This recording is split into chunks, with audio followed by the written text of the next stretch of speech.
long as we make the show. We can be the best or we can be the worst. So we can be the best thing you ever heard. With the motor singing and the grandstands ringing, it's hard to put it all in words. But this is how we ride, this is how we do.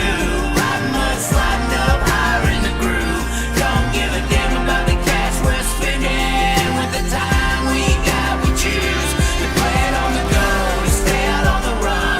We all high, wild, and handsome. Ain't telling you what's right or wrong or what to choose. Hey, but this is how we do. This is how we do.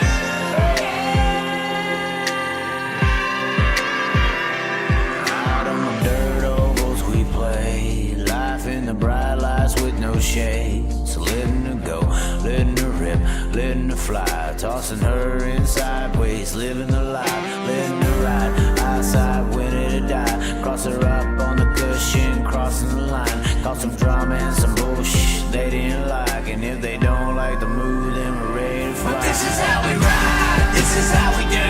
Riding mud, sliding up higher in the groove. Don't give a damn about the cash we're spending. With the time we got, we choose to play it on the go, to stay out on the run. We all high, wild, and handsome. Ain't telling you what's right or wrong or what to choose. Hey, but this is how we do. This is how we do.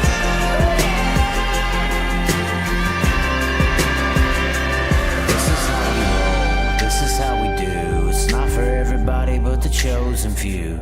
And we pray, cause we know that they might not ever come back. But this is how we ride, this is how we do. Riding mud, sliding up higher in the groove. Don't give a damn about the cash we're spending. With the time we got, we choose to play it on the go, to stay out on the run. We all high, wild, and handsome. Ain't telling you what's right or wrong or what to choose. Hey, but this is how we do. This is how we do.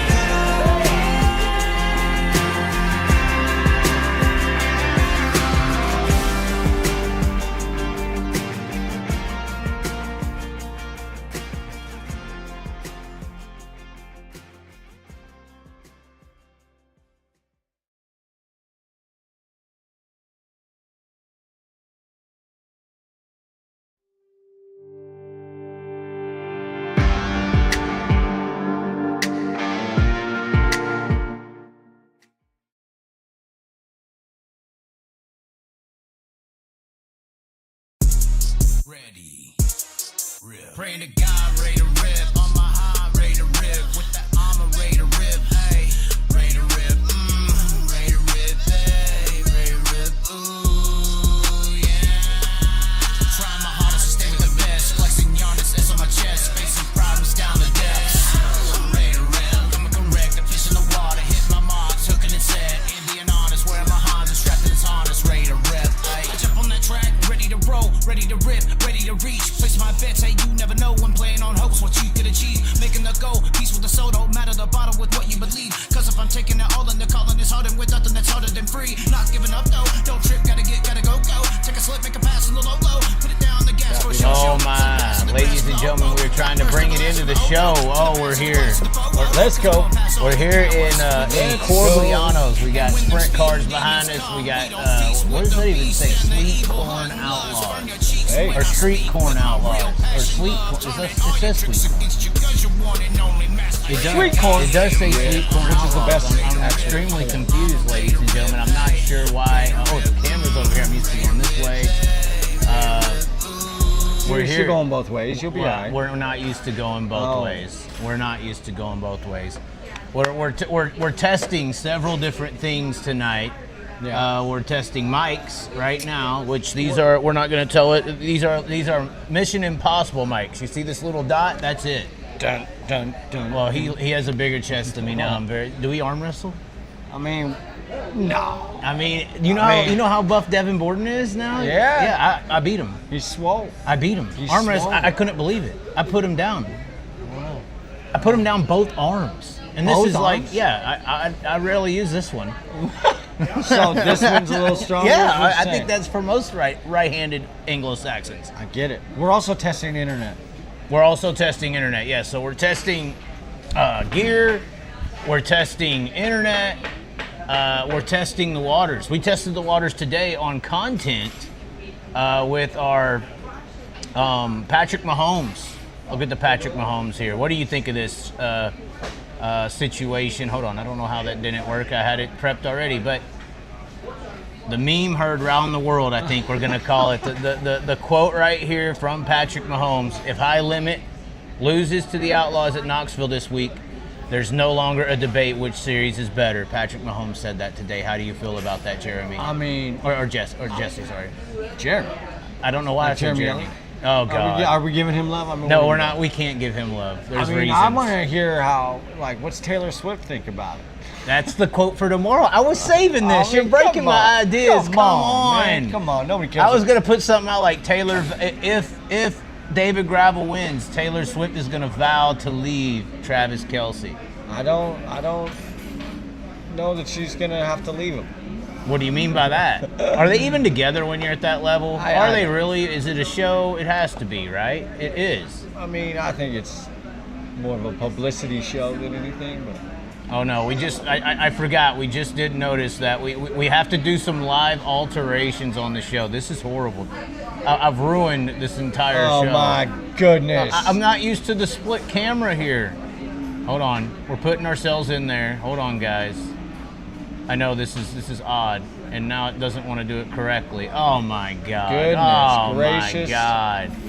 Come on, guys. Just get that Patrick Mahomes off the screen. No. That's the ticket. We can't be. Why is that not working? Oh my God! So we're testing a bunch of things, and we're failing at the test right now. Right. We are failing at this test. Hold on just a second. We're trying. He's over here giving up. No, I'm Jesse's gonna like, go take a look at the chats and see how many people are yelling at us. Are yelling at you. Making these They're not yelling at horrible me, they're mistakes yelling live at on the you. show. Usually this is the stuff you don't see. Okay, I think we're somewhat settled now. Are they bitching enough or no? We're about to find out. Oh no. Oh no. The stuff y'all never see. The stuff that's usually taken care of. You never see this usually. Have they given any audio? We're fixed now. So that's fixed. We're fixed. Smalls says Rico and Reitzel show this weekend in Knoxville. Gravel will be a B main car. You can't. Wait, what? I don't agree with that at all. I mean, What? Who do they think they are to say something like that? I mean, will Reitzel and Rico be fast? Yeah. Will they be a threat? Yeah. But you're calling the defending champion, a B mainer. who's kind of embarrassed and mad. You know, Cody Jacobs is pissed. Yeah. I mean, The chat saying these horrific things about him. just one. It would be. It would be. Smalls, I would have to We're gonna have to fix this one too. Hold on. disagree. You're gonna. Who said it? That's Smalls. the question. A guy named Smalls. Yeah. Scroll down. Hold on. We're having to fix everything on the fly here to appease the two-person cam op system. Smalls says Rico and Reitzel. Why would he even? I mean, is he saying Reitzel simply because Reitzel has laps here at Knoxville, and that's why? Because Well, the first thing, part of what he said is completely accurate and on point. I mean, Aaron Reitzel rolls here. He's shown it during multiple past races, multiple past nationals. Rico obviously won here last, correct? right. So, I mean, that's true. But to say, jump off the deep end and say that Gravel's going to be a B-main car, I think Gravel is probably still... Do you think that he could potentially just be a big-time High Limit fan? And that's why he's saying that? Yeah, I mean, so he's trying to cheer one side and boo It could the be, other. or maybe his spoon is as big as yours and he just likes to stir the pot. I don't know. Oh my God! I don't know. My spoon is very small. That's the waitress here. Anyway, are you disturbed? No, not at all. Okay. I like spoons. I stir some shit myself. Okay. High Limit cheats. What about him? The High Limit cheats. Who says this? Dick Jones. Be more specific. There is some questionable things like the angled wing on Larson's car. Yeah, but again, I mean, according to all the tech officials I've are the talked teams to. cheating? Are the drivers cheating? Or is the series letting them cheat? And I so sit they're back cheating? and say everybody's cheating, and they're not going to police the proper tech. So then why do we even have tech in the first place if we're even going to, if it's just imagination illusion land of tech? Well, here's a double-edged sword, right, in this. Innovation is not cheating until they realize what you're doing, and then they ban it. Until then, you're just innovating. Well, then what about the accounts of Kevin Nouse and all these other people saying that they're catching people doing cheating and not officiating properly? What I'm saying to you is Nouse most likely found things that they had already recognized as an unfair advantage or something that skyrocketed costs. There were probably protocols already put into place. Then they went and checked, found that those protocols weren't being followed, and Nouse is like, "What the fuck are we doing here?" Right? Right, and they're saying, who cares? What I'm saying is there are a lot of times you see something new on a race car that people go, "Oh, they're cheating." No, they're trying it first, and until they ban it, you're not cheating. Well, you're innovating. For instance, the Larson wing, the angled wing he had at Red Cedar. Yeah. There's rules in the rule book that the sideboards have to be parallel. That was, in my opinion, originally put in all the sideboard rules to restrict the Tarleton wing. Remember the old 21 Tarleton wing? Yeah. It was all side bent and all kinds of crazy things. But the parallel rule was sit in there to make it to where you could only move the sideboards up and down. But the parallel, the angle of each sideboard had to be the same. Okay. They couldn't tilt them up and down and all that. That's in the rule book, and they just blatantly ignored it. Somebody saw him with an angled wing? Oh, Dirt Tracker did a whole video about how they're trying to innovate. Look at this slick little thing. The slick little thing is 100% illegal in the rule book. Right. All right. I mean, if it's in the rule book, I think that the 57 bullies the high limit series because they know they got the only ticket that pays them. You cannot touch that 57 car. I also think that the 57 car may or may not get a pass because they don't run full time. There is supposed to be no may or may not passes, though. Rules are what not I'm supposed saying to be you great. is if I'm not a full-time team, I'm way more likely to push the envelope because I'm not a full-timer on your series. But you are part owner. I'm not. You're Listen, you're not hearing me. win. I'm not saying it's right or wrong. What I'm saying is the tendency is that if you're not a full-time student at a certain school, how much do you really care about the rules that are specific to that school? Right? And I'm not saying that's right or wrong. If you plan to go there. I'm not saying that's right or wrong. I'm saying that's kind of the thought process when you If you plan to go there, you should know the rules. Like if you plan to go to Australia, or you plan, for instance, if you plan to go to Singapore, you may not have known that spitting on the ground was a jailable offense. Right. But if you spit on the ground, you go to the jail. It don't matter that your ignorance doesn't matter, and that's what has to be. I'm not saying ignorance. I agree that the drivers and the teams are supposed to. They're supposed to be. To be in the gray area. I understand what I'm saying. The officials are not supposed to be in the gray area. I'm giving you the causality of it. I'm not excusing it. I'm not saying it's okay. I'm telling you the mindset for a competitive racer. They are going to push the envelopes, especially when they don't have to look at your face every day. They come in, they see you for a minute, you tell them what they did was illegal, okay, cool, they leave. They come back and they try it again, and then they leave. If you have to look the same official in the eye, night in and night out, and they can go, Doug, I told you Tuesday not to bring that fucking thing back, and you did. It's just a different mindset when you can kind of pop in one night, stand it, and pop right back out, right? So I'm not excusing it, I'm just telling you, the mindset of a competitive racer is they are going to push the limits as much as they can, especially when they are not really beholden to the everyday nomenclature of what's going on with the high limit series. Even though Kyle Larson is one of the owners and he's supposed to set the example, he's supposed to be the parent that teaches all the kids how to do it, he's also a very competitive racer, and so is Paul Silva. And they are going to push the envelope. Well, and it's more so Paul Silva's job in the rule book section to follow it. But if he doesn't follow it, it's also up to the officials of the series to make sure that he does. Yeah. Agreed. And why is a illegal wing, according to 100% of the tech people I've talked to, is illegal? Why is that celebrated? I don't know. I mean, I can't. I don't have an answer for that. I think it's because the 57 team knows that they are the breadwinner of that series. Well, I mean, You piss that 57 off a high limit and they die. well, They die. and it's their series, so I don't know. That makes it even worse. You would think you'd want to punish yourself more. Well, yeah, like in the Brad Sweet situation. Like, I know what your theory is on the points battle. I get that, but I could also. What's my theory? I talk a lot of shit. You have said that you believe that they DQ'd Brad Sweet to keep their points title. Well, it was funny, but Right? I mean, do you honestly believe that? well, no, they DQ'd Brad Sweet because me and Kevin Nowes got into it. They don't. I think that, listening to Kevin Nowes and listening to things and understanding more, it sounds like Mike Hess wants to do too much, and there's a micromanagement situation where one guy wants all the power instead of, hey, you're gonna be the scorer guy. Make sure that you're communicating with the flagman all night. Right. And saying laps, because I've never been in a behind-the-scenes scenario where a scorer is not communicating laps with the flagman. Absolutely. No. The flagman is not the flagman is the deliverer of what the tower says. Yeah. And that even comes to white flags and Everything. two to goes, Black flags and the whole. everything, Yeah. right? And it's so funny that us in the behind the scenes of the sport, especially those in the tower, we black flag a guy or something, and we see people in the grandstands or the driver running up to the flag stand to fight the flagman, and the flagman's like, I didn't do it, and we all know he didn't do it, and he's kind of getting scapegoated there. But then you got this situation that happened that you're referencing, where the whole system basically scapegoated the flagman. It made no sense to me. The chats are going off. About which part?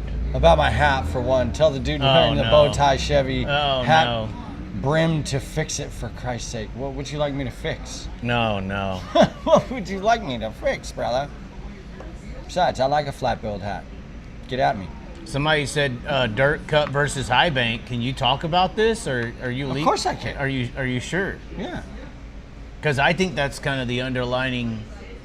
I see Rudine and everybody and Skagit and Todd Quiring and Husitz and everybody as almost the same kind of powerhouse Not on even each close. team. Not even close. What do you mean? Not even close. Not We got to even get close. this information. You want me to be honest? Skagit is not even in the same stratosphere as Houston's as far as Oh, as far as the well, facility, the no. racing, the events that they throw. I can't say the racing. I can't say the racing. I'm Houston's surface needs a lot of work, but when you run 4 days straight and you have a 50-lap race on a short track, you are pushing the envelope of just too many laps on a given surface to be able to say in the beginning of the night, it's too heavy. they right? rubber up on that track goes At the end slicks of the and night- rubbers up on one-day events. This is not a good argument. I don't want to argue about Houston's surface. That's Okay, regardless, Skagit is not even in the same ballpark as Houston's. Not how much they pay, not how they throw their races, not how they cover it, not their media, not their content. well. not the Why way is they that? promote. Because you have a guy up there who should be doing close to that in Blake Anderson. You would think that Blake Anderson would get close to being able to build that hype, or he was a hell of an announcer. He seemed to be a hell of a promoter. Why hasn't it got to that level? Because he's not the one who makes those decisions. Do you think so? That's in the content. Are you more so talking about in the content I'm department? talking about it. I mean, what else are we talking about? That's how you promote a sport, is through content. There, am I fixed there, brother? So you're saying we'll get you in there a little more. There you go. So you're saying it's more so the thing that Houston does extremely well is Everything. push. They push Everything. Their at-track promotion is 10 times better. The atmosphere, what they do, how they promote it, just all the way around. It's just better. And I'm not shitting on Skagit. I love Skagit. I've been going there Yeah, for years. because they're putting up a bunch of money too. Yeah, So. yeah. But, I mean, 2 NBA teams are professionals, but one team's most definitely better than the other. They're still both at the top of their level. The scenery in Skagit is way better. Dude. I would rather drive to Skagit than I would Houston's right now. That The would be a better. scenery in Skagit is breathtaking. I would rather drive like from here to Skagit than drive from here to Houston's. even though it's 4 times the distance. Right. I mean, when you go You through, say that until your brakes go out going down 12 well, on the that's far your side of well, Idaho. I haven't luckily had that problem. That would be very scary. 9% downgrade for like But 16 I mean, miles. there's some sights and scenes Oh, no, it's out there gorgeous on the up road there. It's that good. is Listen, I'm insane. not- Idaho, Colorado, I'm not shitting on Wyoming. Radina what they're doing up there. I can tell you though that in a given situation, when you get to that level and you're trying to compete with other tracks or other races at that level, hire the proper people, let them do their job the Steve Jobs way. He didn't manage people.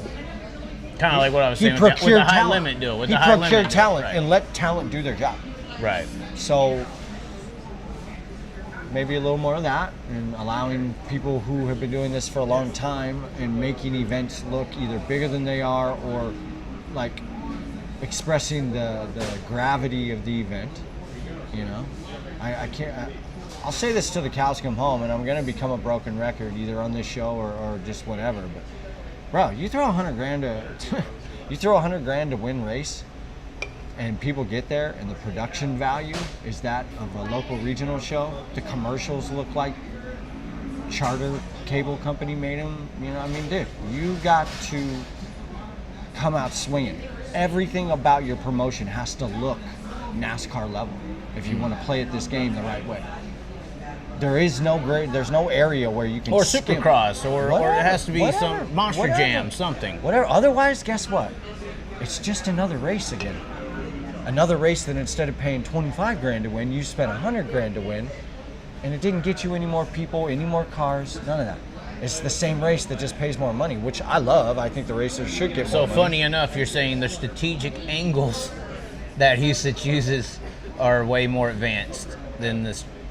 You're saying you really don't see much strategic angle in Skagit's promotional aspect. I don't.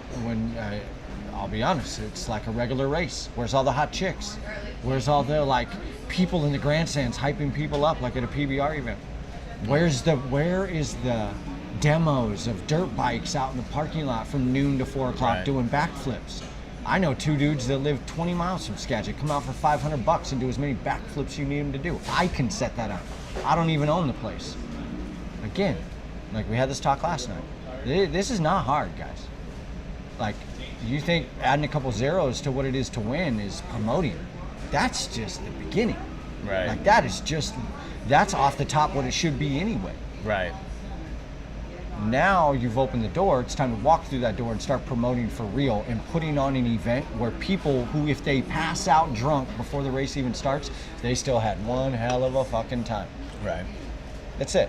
And unless you're doing that, and I'm nobody, right? But until you start doing that, I'm not co-signing on anybody's anything until they step their game up to either an Eldora or a Knoxville. And even we agreed, Knoxville needs to work on a little bit. All right. Eldor should be the standard of what people are trying to accomplish. Across the board. And I implore anybody to argue or give an excuse why you wouldn't do that. Or why you can't.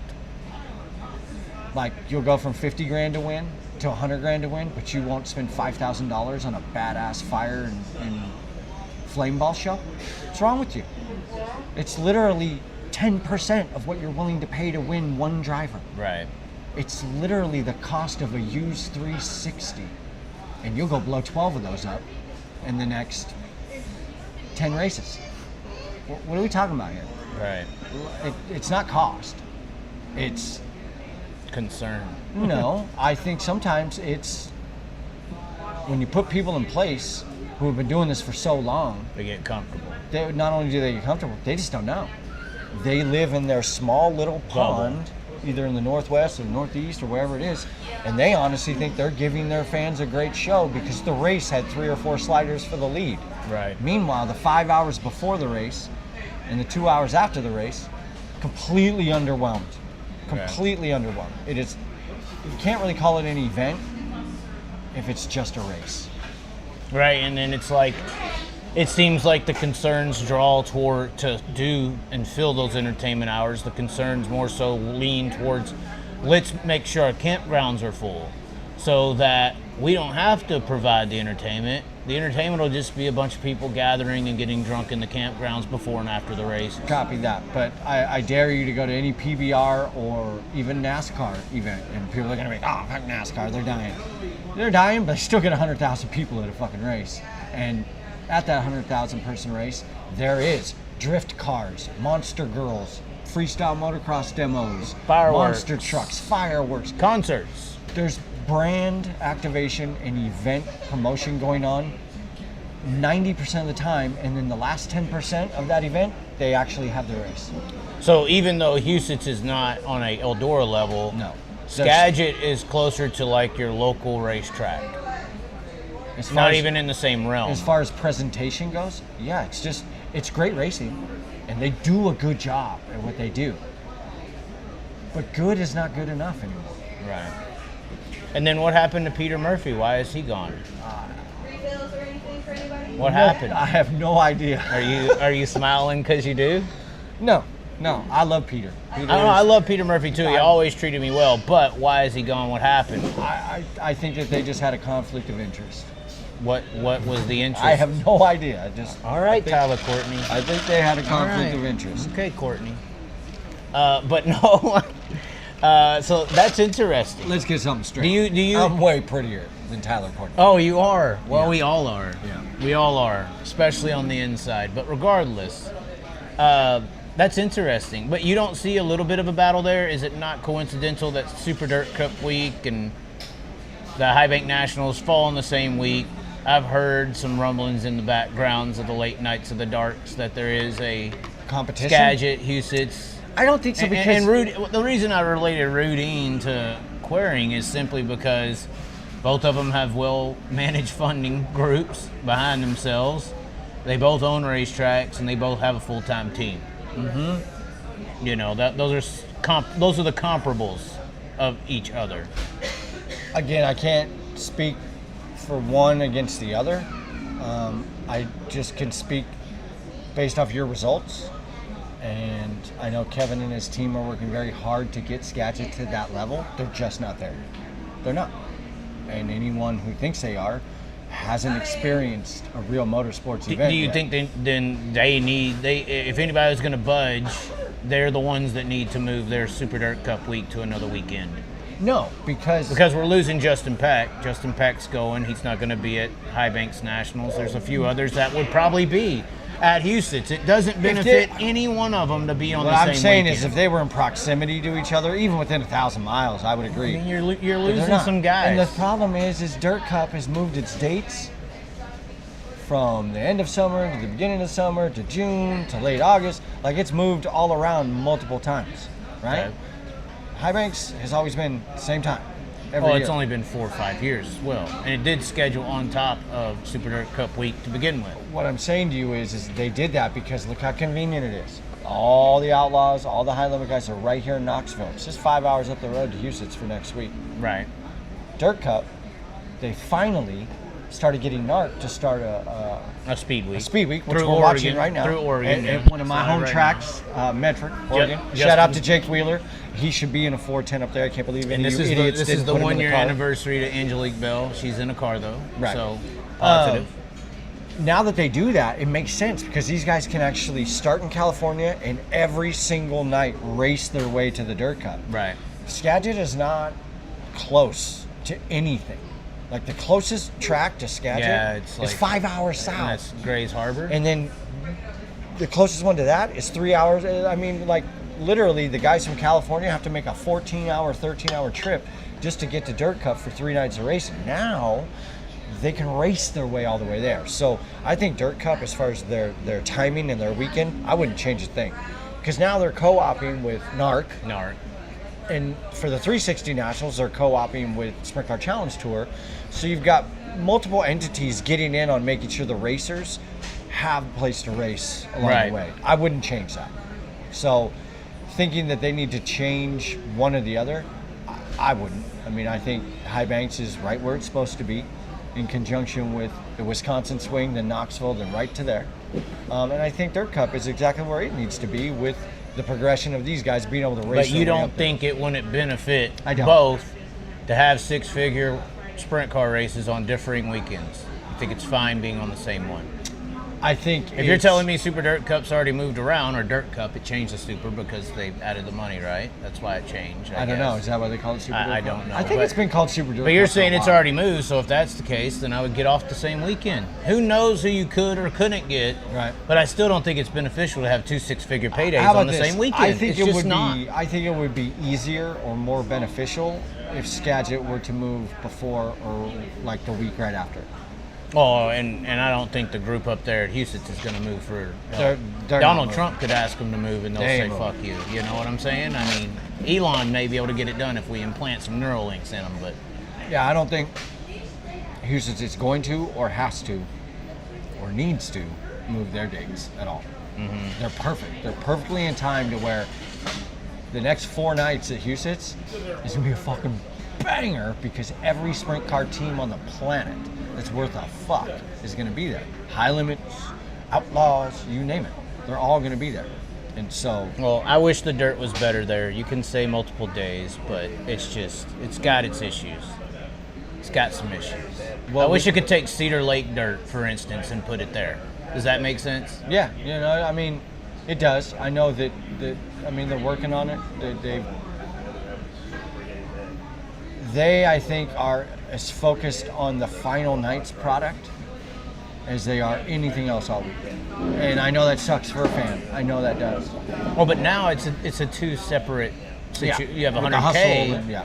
You have 100K that's going to go out. And so that's my other Thursday. point about So- that's my other point about Dirt Cup in Houston. If Dirt Cup throws $100,000 to win Tuesday night show and then a $250,000 to win Saturday night show, and they can race all week long. And again, the fan experiences, they feel like they just went to a Cirque du Soleil meets Super Nitro motocross event. Oh yeah, and then there's a kick-ass race. Until they get to that level, it's just another race, guys. Well, I mean, Houston, it has the perfect setup. I don't think it has a great location. I think that hurts it a little bit for fans. What, in Sioux Falls or Brandon? It is pretty far out there to your sprint car fan base hubs. It's only Wisconsin probably has the biggest fan base in this whole Midwest. In I my will say opinion. this: But Wisconsin's fans. I think they're number 1 over PA, to be honest. The amount of them and how many amount, come out. Amount-wise, Oh, how can you say this? Amount-wise, yeah. You said no, or you said yes? I say yes. I think it's number 1. I in say the you go to country. Wisconsin. Selling out races in Wisconsin Is is simple. kind of a no-brainer. Well, and then the crazier part, and this is why I think they're number 1. You know, people would like to say PA is number 1. Sorry, we could scroll to the bottom. People would like to say PA is number 1, but PA, you really don't have a fan base unless you have 410 sprint cars on the card. They got to be 410 sprint cars. You can go to those 50,000 to win Lucas races at Port, and it's like 40% full, maybe. Yeah, maybe. Wisconsin, they fill up. They have 100,000 to win modified races, 100,000 to win late model races. The USA Nationals at Cedar Lake fills up even more than the sprint car race at Cedar These Lake. guys are all wondering who I am. Oh God! They- You are not fan recognizable. I don't know why, Jesse. Hold on. Well, let's because get I you in make here. films. More intimate. I don't put out pictures of myself. I know. So people are confused. For anyone who doesn't know who I am, I own and produce and run DIRTTRACKCHAZ Media House. We make the baddest films in dirt Do we need track. to show 'em some Anything clips? else? Is that what we need to do? To go to the Dirt Co. Seen any good commercials on Dirt Vision lately? That's us. Same with Flow. Hold on. Let's see. Can we get them? You ever watch UFC Countdown? That's us. We do it all. The first Dirt film with Kyle Larson from the Yeah, Chili the Bowl? first Dirt series that was on Fox Sports 1, we were in on that too. So there is Dirt Co. Media House. Is there any good clips? You haven't posted here for a month, but this was, what was this That's a one? horse show. That's what I mean. We're so diversified. it's not So even you funny. made this. Yeah, that's what we do.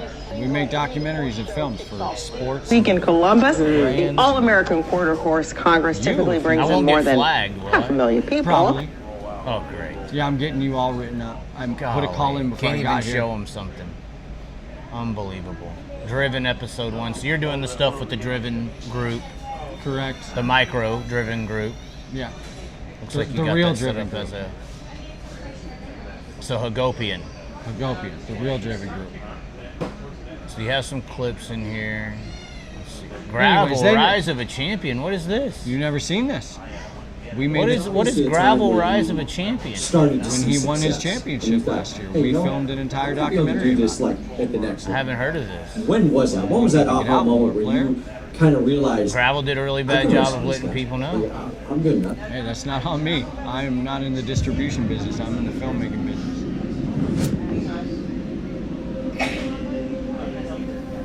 I mean, the Outlaws are elite. They've been around since 1978, and everybody wants to be an outlaw. You want to win an outlaw race. Not many people get the chance to say they even won a race with the Outlaws.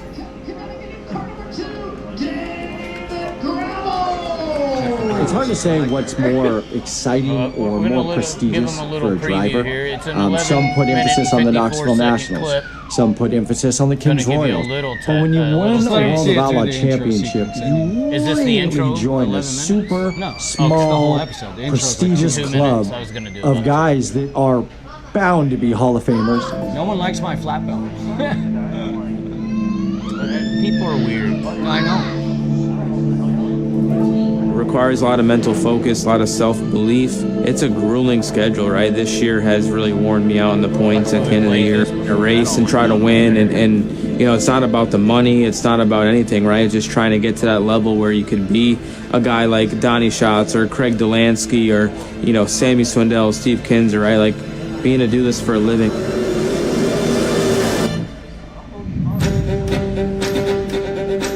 That's what it should look like. Where is that at? That's Charlotte. That's what a show should look like. It should literally blow you away. Taylor Cory, great guy. Yeah, no, Taylor's the best. That's my dog. That's my dog. So that's the intro, and then the rest is a little mini series style documentary, or okay. Yep. And that is on Dirt Co Media House. Is it on other platforms? Instagram, Facebook, my YouTube. I don't even really fuck with my YouTube. Just some stills throughout here. Got some fading in, some talking. Craig Delansky. I was wondering why he referenced Craig. Maybe it's because he sees his car a lot in the big game shop. He sees his stuff. So yeah, go check that out. So that's a little brief. And this is like new. You've been doing this shit for the following night. So, you know, 2013. I mean, there's Dominic's face. I mean, what do we do here? I mean, and then you're into the football. Wait, was this destroying? No, but my buddy Was is it the Bahamas? my buddy is the one who does all destroying stuff. Destroying. So he did 2014 Project NFL. Yeah. Okay. Yeah, he's Yeah, on Project yeah, NFL. yeah. We can call his Yeah. ass right now. Let him know we're on the show. Yeah. We'll probably give him a shout out. That would be nice. I used to do all the Oregon Ducks stuff in 2013, 14, Oh, and that's 15. Oregon Ducks. Okay. Yeah, you know. So you did little Spicer hitters like this for him. Yeah. Spicer hitters. I mean, that's just my term I had off the top of my head. I don't know. Well, the beauty of it is I was there when Marcus Mariota was there, which is the greatest time in Ducks history. And he is still a good quarterback. I don't know why they shelved him so quick. The NFL is weird. If you're not a white boy, you don't get a chance. If you're Tim Tebow, you can pray and get as many as you want. Right. Unbelievable. All right, so moving on. We're trying to. Well, they're all confused of who you are, and we're trying to help them a little bit. Well, I mean, I think they get it, right? McFadden ×6 tonight. So how do you feel about that? McFadden comes into the USA, kicks Tanner Holmes out the 21 car. Get your YouTubing ass out of my ride. And I think it was. we have a very critical member that used to call the show. His name is Broke Joe. Joe Von Schriltz. You know who the Joe Von Schriltz, you know the 121 car. You know of the 121 Joe Yeah, no, Von I know Schriltz. it very well. It's a very potent, fast car. And, Right. You don't know him, though. I mean, Shane Golobic won World of Outlaw races in that car. Or Justin Sanders won a World of Outlaw race. No, in he that did car? not. He has not won one with Well- Justin. He's finished second. Are you sure? He always mentions this, yes. Sorry, Yes. Broke Joe. I was trying to give you credit Unfortunately, you we didn't know this. deserve. But he hates Tanner Holmes when people call him a hard worker. Why? Tanner Holmes is a Because, hard okay, worker. this is a great subject, Tanner actually. Holmes is an unbelievably hard worker. He does not believe, Broke Joe, what we do, what you do, what we just showed, is hard. Why? It's a little YouTube video. So you sit there on the computer and clip. But I've done them both. That's not digging a hole and being an iron worker. That's not hard work. No, that's called dumb. If I can make more money. I'm just saying. This if is I can what make Bro more Joe money said. in a week doing one of these films than you do digging a ditch for the next 3 months, I'm not doing something simple. You're dumb.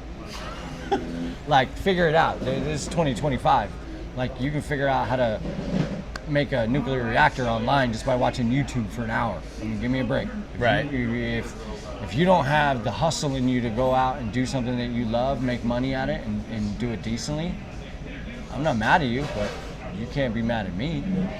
Okay. You know? So if a broke Joe is saying that what we do isn't hard, bro, I work 8 days a week, 25 hours a day. They don't see that stuff. They don't understand that level of. What I'll say of to work. that is ignorance is bliss, my friend. Right. But they still see it as not hard. They still see it as sitting down, you're on a computer. It's lazy man work. All right. You don't have to get out there And what? and dig ditches and. I put in 70,000 miles last year, more than an outlaw team. Okay? I put out 262 pieces of content. 30 of them went to national broadcasts. 2 of them won me a telly for the best motorsports doc on television. If I'm not working hard, I don't know who is.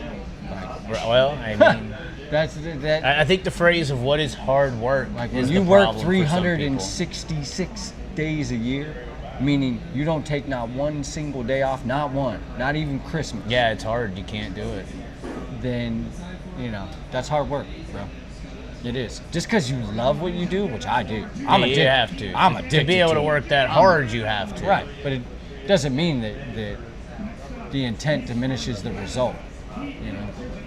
Well, and then I guess he's got an issue with people saying Tanner came from nothing and all that. That is very incorrect. Right. That he worked his way up, type of thing. What are you reading the comments? Are you letting them distract you? If you can get lost in comments. Oh, look, it said Sheldon approved hat. Hell yeah. See, that's what I'm talking about. Sheldon approved hat? Yeah, my flat bill. Well, the flat bills. Yeah. Those were so in a few years ago. Why are they out? What happened? Like, everybody wanted a flat bill, and then it's not. And I don't even understand how it's not in right now. Who says it's not in? Well, I guess they're complaining about it being a flat bill, or they don't like it. Why? I don't know. That's a question. Brian Brown wears flat bills. Everybody's wears a wearing flat bill. bills. Baseball players wear them. NBA players wear them. Race car drivers wear them. All the NASCAR guys wear them. Is it because Make America Great Again hats aren't flat bills? I don't know. I think maybe people want to be different and unique, and so because a trend is a trend, they want to be different and hate on what's trendy. Right. I don't. I've had a flat bill hat on since I was 14 years old, so right. I'm almost 50. Okay. So I'm not exactly a bandwagon guy, right? Right. When you grew up in California, you dress, talk, walk, and act a certain way. Most of the time. There's some dudes from California that still bitch made, but it's all good. So they're saying Sanders versus McFadden tonight. Who do you have? Who do I have? I'm going to have to go with Justin Sanders. Why Justin Sanders? Because now, he is one of those you could say kind of came from nothing. I wouldn't say came from nothing, but definitely made his own way as far as his skill set, getting him rides in a race car. Like, he didn't show up to the track in a full-blown Featherlight hauler in his family's race car, went fast, and somebody said, oh, come drive my stuff. Wasn't he in his own stuff, though, at Ocean, the 17? Yeah. Yeah. That is a severely underfunded team. Yeah. Severely. I went to his house. It was pretty bad. It's like in a one-car garage. Do you understand what I'm saying? Yeah. Like, did that look like a outlaw level TV? No, it didn't. Or Goldick, or... Did that even look like a Sprint Car Challenge Tour level No. team? No, he'd go out and smoke their ass. Right. So, again, I don't think he came from nothing as in, like, broke or poor, but definitely not the typical what you're used to seeing. Right. So, for that, I applaud him. And he's hard-nosed, and he apologized for nothing. I like dudes like that. I like guys who are willing to, if they get their elbows up a little bit and they drive a little aggressive, they're not like, oh, dude, I'm sorry. You know I wouldn't do that. Oh, fuck, line it up again. I'm going to do the same shit to you again. I thought it was a little disingenuous how Flo, I feel like, painted him as the bad guy to start this year's Dirt episodes. They basically pinned the whole Larsonite clique with Corey Day and everyone against Justin Sanders in a way. I mean, let's call it what it is. You kind of have to. You have to have dynamics. Not everybody can be.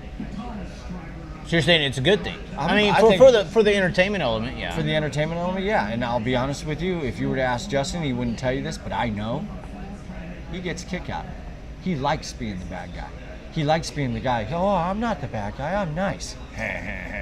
Like, he enjoys being the guy that people are like, oh, fuck, I got to start next to him. He's already in their head.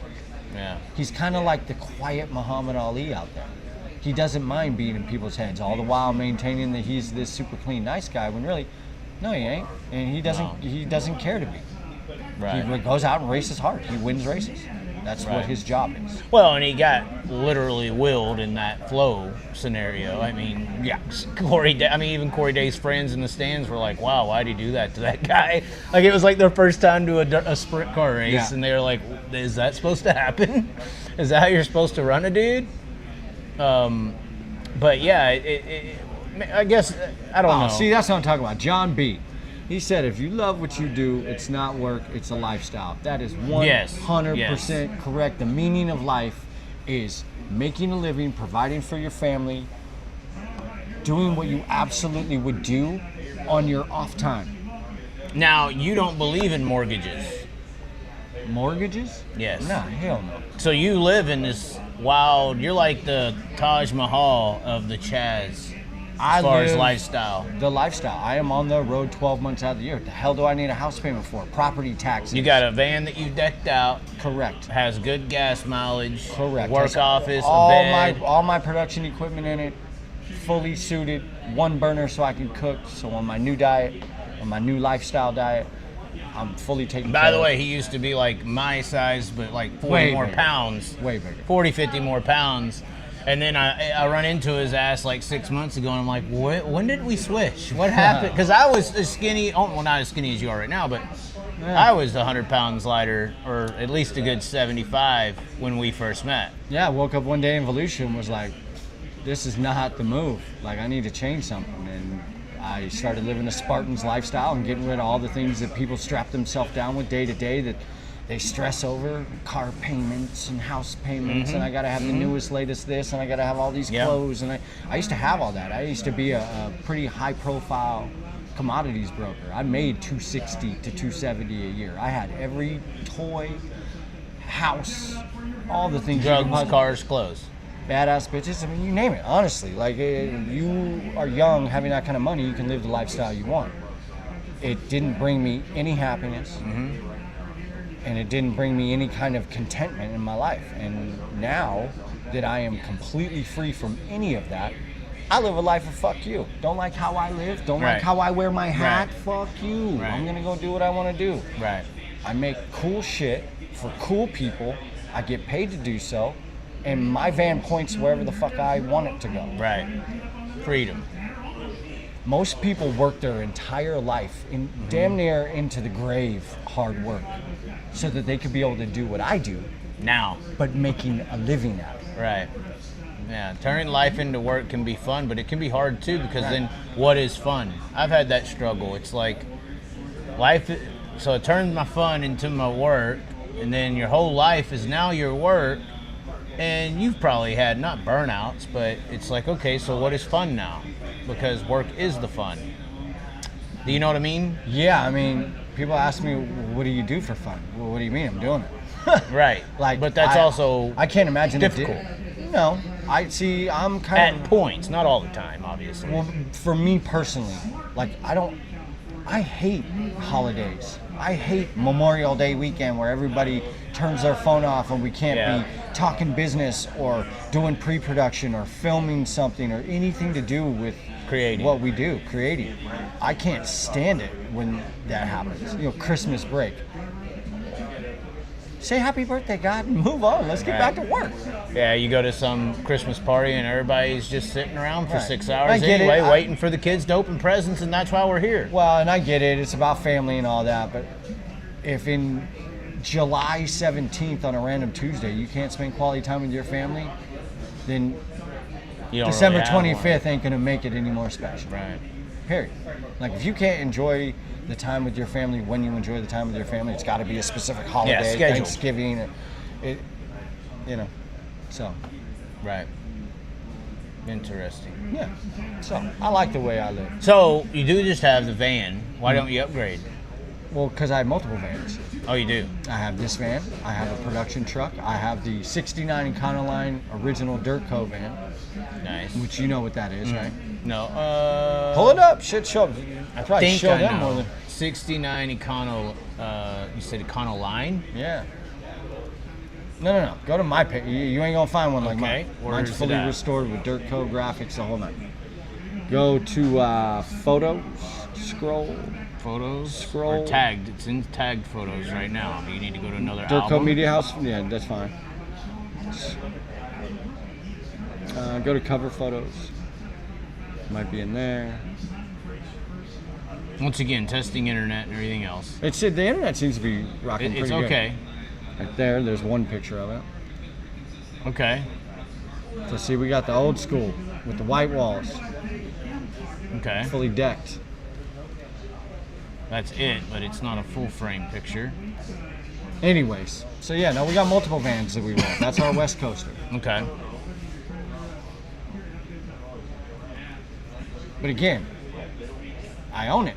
I own this van. I own the production. I don't have a payment one because I don't want to be strapped with that kind of responsibility. Now, do you have that sort of materialistic, best, latest, greatest type of ideology with equipment? Yes.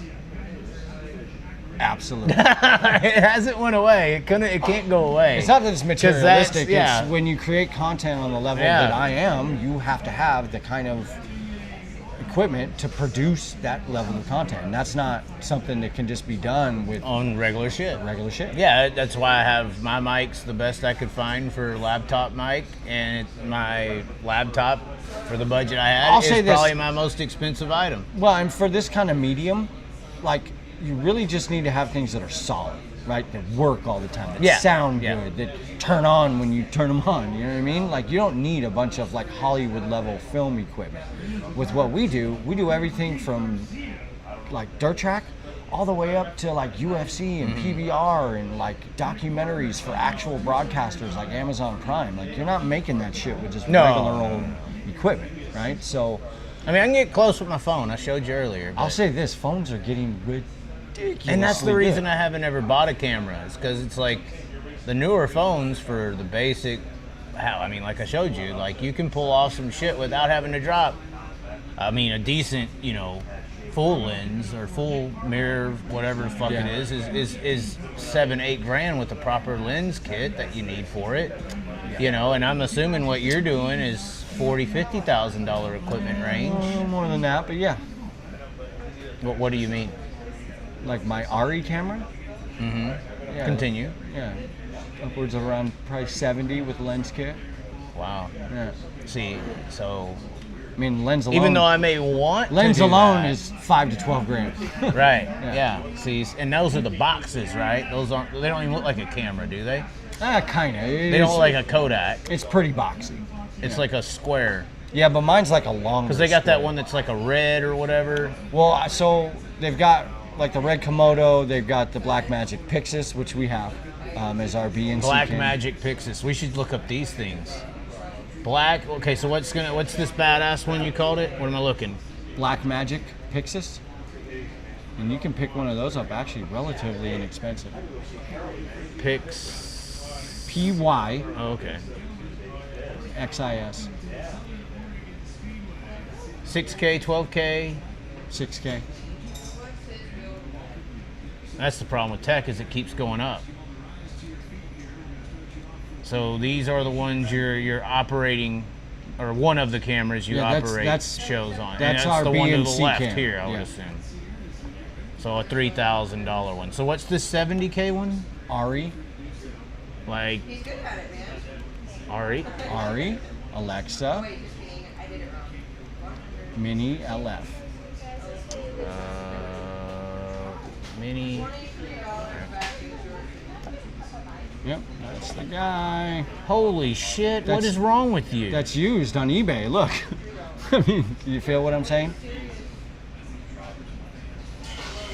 And you own this. You don't have payments on this thing. Absolutely not. Like, my business model is if I wanted to quit tomorrow and move to Puerto Rico, I can liquidate my entire production company and get at least 75% of my money back and sail off into the sunset. So what I always want to be liquidable to where when I'm done on my terms. I'm not left with a bunch of interest payments and basically holding the bag, as they say. So you have one of these in your possession. What makes this, as you're getting proof, a $55,000 asset? 75 new, obviously, but what makes it a $55,000? What is one of your favorite Hollywood films, like big budget Hollywood films, say in the last 5 years? The Mission Impossible movies seem to pull some badass shit off. Okay, so Mission Impossible is not one of them, but that level of movie, 90% of them are shot on that exact camera right there. Okay. So when you want your shit to look like a movie, Martin Scorsese made it, you shoot on one of them. So what's some examples? As far as what films? Yeah. Casino. The third Transformer was shot on an RULF. I mean, and I would assume not just one. No. Like when we did the Dirt 1 series on Kyle Larson, that's the camera we used because they wanted it to have a really big budget look. So we rented 12 of those at a time. 12? 12. And so you rented them for a week or 2 weeks? It all depended on the shoot schedule. And so what? But like Chili Bowl was a week. And what would a week rent on one of these be? Rental? About 180-ish. Dollars? 180,000 for the camera and lens rentals. Well, yeah, for the week. Oh, for 12. Yeah. Okay, so for each, it's probably, I don't know what that would be, but I think it's like 27 something a day for each camera, and then the lens I think was like $39.95. I mean, dude, that's $4,000 a day just for one lens per day. Right. Wow. And that's the most expensive camera you have in your arsenal? What did I have? That is not the most expensive RE camera that's out What there. is the camera you want that you don't have that you can't afford right now? No, I have the one I want. Because, okay. Listen, because there's this nothing one, latest, greatest coming. No, there is, but this one is made for documentaries as well. Okay. So I have the version of this camera that's actually set up to what they call run and gun, one-man operator. This one here requires 2 people to even operate it because all the controls are on the other side of the camera. So when I'm holding the camera like this, my first AC, who's hot as 10 motherfuckers sitting right over there. Well, you can put it on the camera there's room for you to stand in the middle. Will you stand in the middle?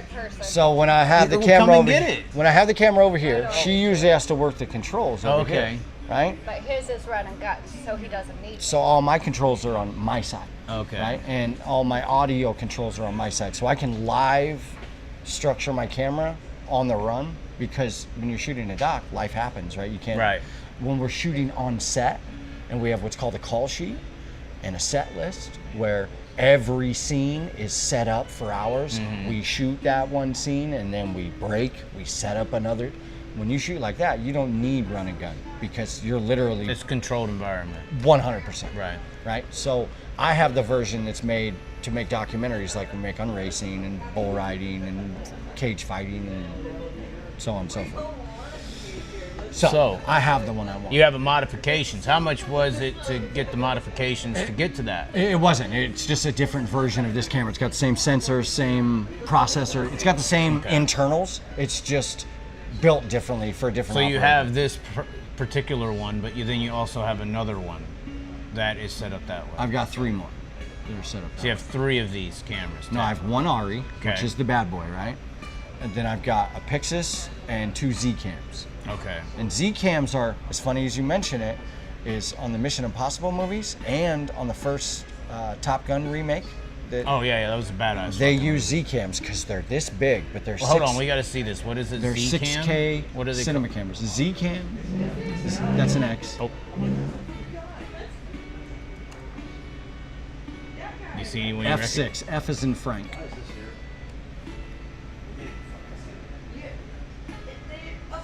I would assume this right here. And this is what I use as a crash cam on the racetrack. See how small that is? Yeah. It's literally this big. but it has the same power and processor as an FX6 that everybody else is running around The with. Sonys. Yeah, right? So I'm getting the same image, quality-wise, but I can go bury that in the cushion and stick the lens out of the cushion, just like I did at Eldora and like I did at all these other racetracks, like I did at the Chili Bowl. All those shots I have at the Chili Bowl, people are like, how do you get that shot? You like buried a Larson's camera? running the camera over.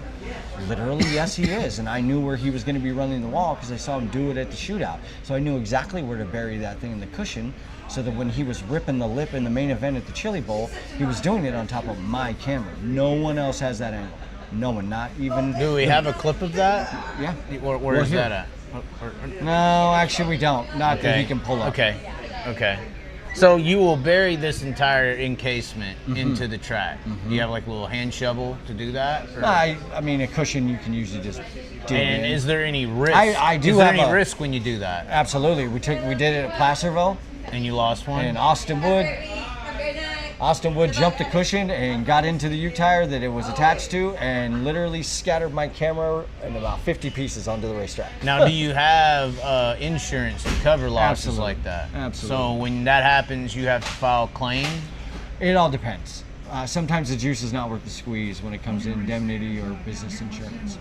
Like meaning... So what about that? For instance, with that It's- camera, you just took the loss of $2,000? Basically, yeah. Had to. Because filing a claim on it would have jumped my premium beyond what it was worth. What it was worth, yeah. To do the $2,000. So sometimes, like if my RE had got, oh, bet your ass, I'd still be on the insurance company's phone line as we speak. I'd still be on hold. And like, what is typical cost for that insurance for covering that amount of money? I mean, we're talking. It sounds like we're talking. You got For the close to year? $500,000 in equipment. about 270 total. Yeah, we did an audit just last month. I've almost finished rebuilding the camera that was. Okay. Yeah, she builds so cameras too. $300,000 worth of equipment is the policy, I guess, cap. And how much does insurance? How much are you having to pay to cover that amount of liability? I Last would year assume. for the year paid $1,280. Okay. $1,280 So about bucks. $1,000 a month. No, that's for the year. $1,280. 12,000. Oh, I thought you was meaning No. 12,000. No, insurance. That's not bad. That's a good deal. it's That's not a at all. hell of a deal. But if you start making claims If you claim on that, one, that's that gonna like go starts up. tripling and quadrupling. I would hope it's a 70,000 damn. You won't even get close to that. You could pay that What amount I'm for saying to 20 you years. is rather than jump my rates $2,000 a year, You take $2,000 hits. and I can go get another used one and replace it. If it was the RE, we are talking a total different story. With the Z cams, because we use them as crash cams and in-car cams, buy the ticket, take the ride. It comes with it, just like a driver. This is not a safe sport. Well, guess what? It's not safe for us either. Right. We take the same risks the drivers do. So when what? you see my footage and you go, how did you get that? That's because I was literally on the racetrack as a 410 sprint car was bearing down on me, and at the very last minute, I pull the camera back. That's how you get those angles, right? Taking those kind of risks, I love it. It's like swimming in a tank with great white sharks. Yeah, I related the whole sport to that at one point. Yeah. But you have to understand, I also film bull riding, freestyle bullfighting, where I'm in the arena with an 1,800-pound Spanish fighting bull who wants to kill everything that moves. I mean, no offense, but sprint cars are about the third dangerous thing in Right. film. And when you say that, what's the most? Probably the street takeovers in Compton. What just happened? We're in Corigliano, Knoxville, sweet corn outlaw territory, and you're bringing up Compton and gangsters. I film a lot of underground street stuff, some cartel stuff, some... So when you say cartel stuff, obviously on the American side. On the American side, but Phoenix, El Paso, a lot of their underground street culture is embedded because a lot of the cartel families moved their families to the United States. Oh, And yeah. the kids end up going to school and interacting and being American citizens, all the while they're part of the network. Well, they and I've run always a lot made of drugs. this. They do I've a lot always of said this. I said crazy shit. ever since the '60s and the big time mafia wars and all that, I said the smartest thing they could ever do was send their kids into the political world, into the court systems, into the police departments. Why would you want to raise your kids to go into the same business? Why not take over the business from within and work both sides? I think a lot of our political leaders are involved into the syndicates. So you're kind of describing that in a way. I guess I was halfway right. But we got to be quiet, you're saying? Well, I mean, I can't really divulge too much because we're currently in a project right now that I can't say much about, but you are spot on. Like, when those families come over here, they're made to look legit as it gets. All the while, no. Especially the kids, they go fucking buck wild because they're untouchable. Right. They're untouchable in the streets. They're untouchable in their groups. And so when they go off the rails, they go off the rails with a, what are you going to do about it type attitude. And it just creates a pretty big problem for like local law enforcement and normal people. A lot of the communities, so. Right, it sounds like that's the type of person just walk in and he thinks your girl's hot, he's going to fucking just snatch her up. Right.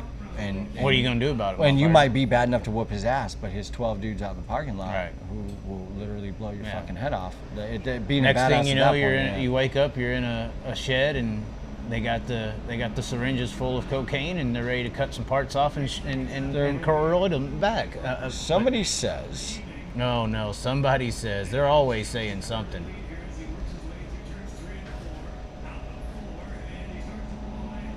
Let's see what the chat's talking about. Chaz, could you ask him what cameras Dirt Vision uses compared to Flow? As far as what, the broadcast?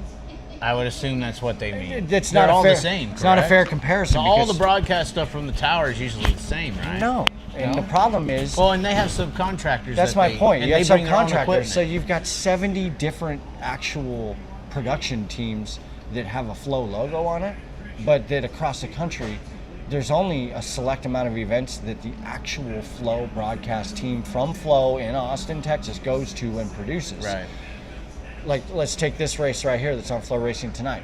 That, I can tell you, no offense to whoever's doing it, that ain't a regular Flow broadcast. Like, right. It wouldn't look like that. For one, have you seen them change angles yet? No, it's a one-cam jam. It's a one-cam jam. Flow don't do that. They at least have an infield cam. They at least have a producer who says, let's go to this camera, let's go to that camera, okay, let's go to our pit side reporter. These guys got none of that, and it's nothing against them. It's just they happen to be racing in an area where they don't do a lot of live broadcasts, so whoever they tap to do this for Flow, so they didn't have to pay to send the whole team out there, is obviously mid-level at best. Some local streaming company that's looking to make money. So to ask who has what cameras, they've all got different cameras. The World of Outlaw broadcast team for the World of Outlaw sprint cars, they all have the same cameras. That's more so probably what I think they're saying, like for High Limit, for World of Outlaws, for Lucas Oil Late Models, for World of Outlaw Late Models, the premier national broadcast. I would say that they're all comparable. They all have the same level cameras. Now, what do you think is different between Dirt Vision and Flow? As far as what, presentation? Everything. I've always said. Are you talking about the Dirt on Dirt Flow broadcast? The corporation, in a sense, of Flow is like Walmart, and Dirt Vision's your local hardware store as far as how big they actually are. But it does seem like Flow. I feel like Dirt Vision, outside of the Flow Racing Night in Americas and the late model stuff, the sprint car stuff just in general, which most of our people are sprint car people, I feel like Dirt Vision's got a better handle on it, on how to present it. And I think that's Johnny Gibson, really, more than, and Dunlap knows what he's doing and has done it for a while. Now, we could both sit here and say... It depends on what you're talking about. We could both sit here... There are a whole lot of things that Flow is doing that Dirt Vision still to this day is completely blind to and doesn't do. And on the other side, it depends on... with Flow, it depends on which broadcast team it is. So, if you want my ranking, here's my ranking. The number one broadcast team in all of Dirt is the original Dirt on Dirt crew with Michael Rigsby. Which is the Flow Racing Night in America. Right, so that's Flow Racing Night in America. That's any big late model race. Eldor Million late model race was the best ever. That is the best broadcast in dirt track. Period, the end. It's not even remotely a competition. They are ESPN level. Yeah. I would say very next. Which is a long ways away. But still next is Dirt Vision and their World of Outlaw sprint car. Correct. Not the late model, because they don't really, it seems they treat it like a stepchild most of the Well, time. I think they're still working those kinks out, and it shows. But regardless, number 2 is the Dirt Vision broadcast for the World of Outlaw Sprint Cars. It is solid. It's not great, Right. but it's solid. Like, It's the same thing every time. it's like in your that recliner. aspect. It might not be brand new, but goddamn, it's comfortable every time you sit Right, in it fits. Like, they just are solid night in and night out because, frankly, they do it more than anybody, right? Like, you do it 90 times a year for 10 straight years, and you don't have it down pat, fucking cut up, not across. You'll bleed out quicker that way. I've heard you know that what I mean? their subcontract list is not as long as Flo's will be sometimes. Right. I mean, I don't know that for a fact, but I would guess that is the case. Like Christensen's always in there. Number 3 is the Flow broadcast team for USAC. Really? I think that those guys that put on that broadcast, because they were with USAC before Flow, When it was They had Chet they- Christner Speed Sport. even before that, they had their own broadcast team that covered USAC for the longest time. So just like Dirt on Dirt, Does that go back to Jack Slash? Kinda. I'm not a huge Buckley fan. but- Oh, no. I didn't mean to bring up hard times. No, it's not hard times. I'm just, I'll tell you a story. I was an aspiring filmmaker in 2011, and I met a dude named Tim Truex from Loud Pedal Productions. Okay, yep. And I said, hey, man, I just absolutely... This is when they were dubstepping and... Yeah. I said, I'm in love with what you do, bro. Your shit is incredible. And if you ever have any advice, or if I can come along and like wipe the dirt off your lens for you, I don't care. Like, I just want to be in the presence of creativity. I want to learn. I want to grow. He said, hell, man, come to the Chili Bowl. I always need extra cam guys at the Chili Bowl. So for the next 2 years, I went with him to Chili Bowl, and we made some cool Chili Bowl films. At the same time... Was you in the Hey Brother one then? The what? When he did the Hey Brother like music video of the Chili Bowl? No, the following year. Okay. And through 2015. Okay. So it's like 2000. Because they got really popular on doing like basically music videos. I'm sorry. Basically music videos. And I probably shouldn't say this. They made the Chili Bowl, bro. Oh yeah. Like the Chili Bowl was cool before, but when Loud Pedal Yeah. came along, it blew them up into Yeah, and iconic it sucks that media status. doesn't get the credibility for those types of things, and especially from drivers. So let me finish my Buckley story. Okay. Okay, and there's no disrespect to Buckley at all, because he was the man back in the day, right? I call Pan him. in. I call him and I basically say the same thing to him that I said to Loud Pedal. You know, he told me, get a fucking camera and figure it out. Really? Basically, like, that's short and sweet. From that day on, my mission has been to absolutely make things that destroy anything you've ever tried to do. So that's the little. Even today, there's still a chip. Not today. It's not a chip. It just, I want to say thank you for making me want to crush you and anything you've ever done or thought was cool. Follow the Corn. We Are Dirt smashed that fucking documentary. Smashed it into a million pieces. And when everybody thought the Follow the Corn was the gold standard of documentary filmmaking in fucking Dirt Track, we went ahead and smacked them upside the head with We Are Dirt. And it's got unit sales in 22 different countries, including Malaysia. I don't think I'm gonna turn on the YouTube channel in Malaysia in a hotel room somewhere at 1 o'clock in the afternoon and find Follow the Corn on TBS or Spike Network, like you will. So Buckley really gave you that first kind of, all right, we're gonna whoop some ass here. Dude gave me the fire that still burns in my belly today. So I don't look at it as a bad thing. I don't think he's a bad guy. I appreciate the fact that He treated you badly in a moment. I though. appreciate the fact that he gave me brutal honesty, because Was it honesty though? he fucking kicked me in the teeth and I ate it like a champ and went on to create a business that to this day is viable and thriving, and we create content that people like and want to see. Was it honesty? I think Grab so. a camera and figure it out? Listen, sometimes when you get to a certain level, I mean, that's not what it's Tim impo- Truex did to you. No, I mean, but different strokes for different folks. Sometimes when you get to a certain level, it's impossible to celebrate mediocrity. Period. I'm not one of those people. I help anybody I can. I have helped elevate so many different filmmakers in dirt track and in motorsports, not because I think I'm a cool guy or not because I think they deserved it, but because I think that racing deserves better content. So the more we all step our game up, the better racing will be. right. So, whether that's noble or not, I don't know. It just is what it is. Does he know Cali Dirt Video? Do I know him? Yeah. What about? No, I mean, it is what he is. I knew him when he was this GoPro guy and did some cool stuff, but I mean, I've seen him. Is he not? I've seen him actually take. Is he not still photos. GoPro dude now? I mean, not as often. I mean, we could bring up his content too. We do have heat races on though. Dominic Selzy leading Dominic Gordon. Billy Ayton. Obviously, he does some flow clips. And then now, I guess because of our little call-out video the other day, he started to tag whose ever video he's ripped. Now, what do you mean ripped? So what videos is he ripping? I'm not saying he is I don't or know if isn't. he's I'm just deleted curious them because all I yet. don't He know. might have went in here and cleaned them out. Yeah, you might have helped clean up the entire industry. Look at you. You're like Border Patrol, but with I a mean, it mustache. does work sometimes. Yeah, I'm not seeing too many things now. Are we He gonna might start? have came in here and cleaned. Now, you said the flow stuff is fine, you're saying. Flow, He works with Flow. He's literally one of their guys so, on the Dirt 3 the flow series. stuff is fine. I would imagine that they co-op. See if we can determine what happened there. And then the Dirt Vision stuff.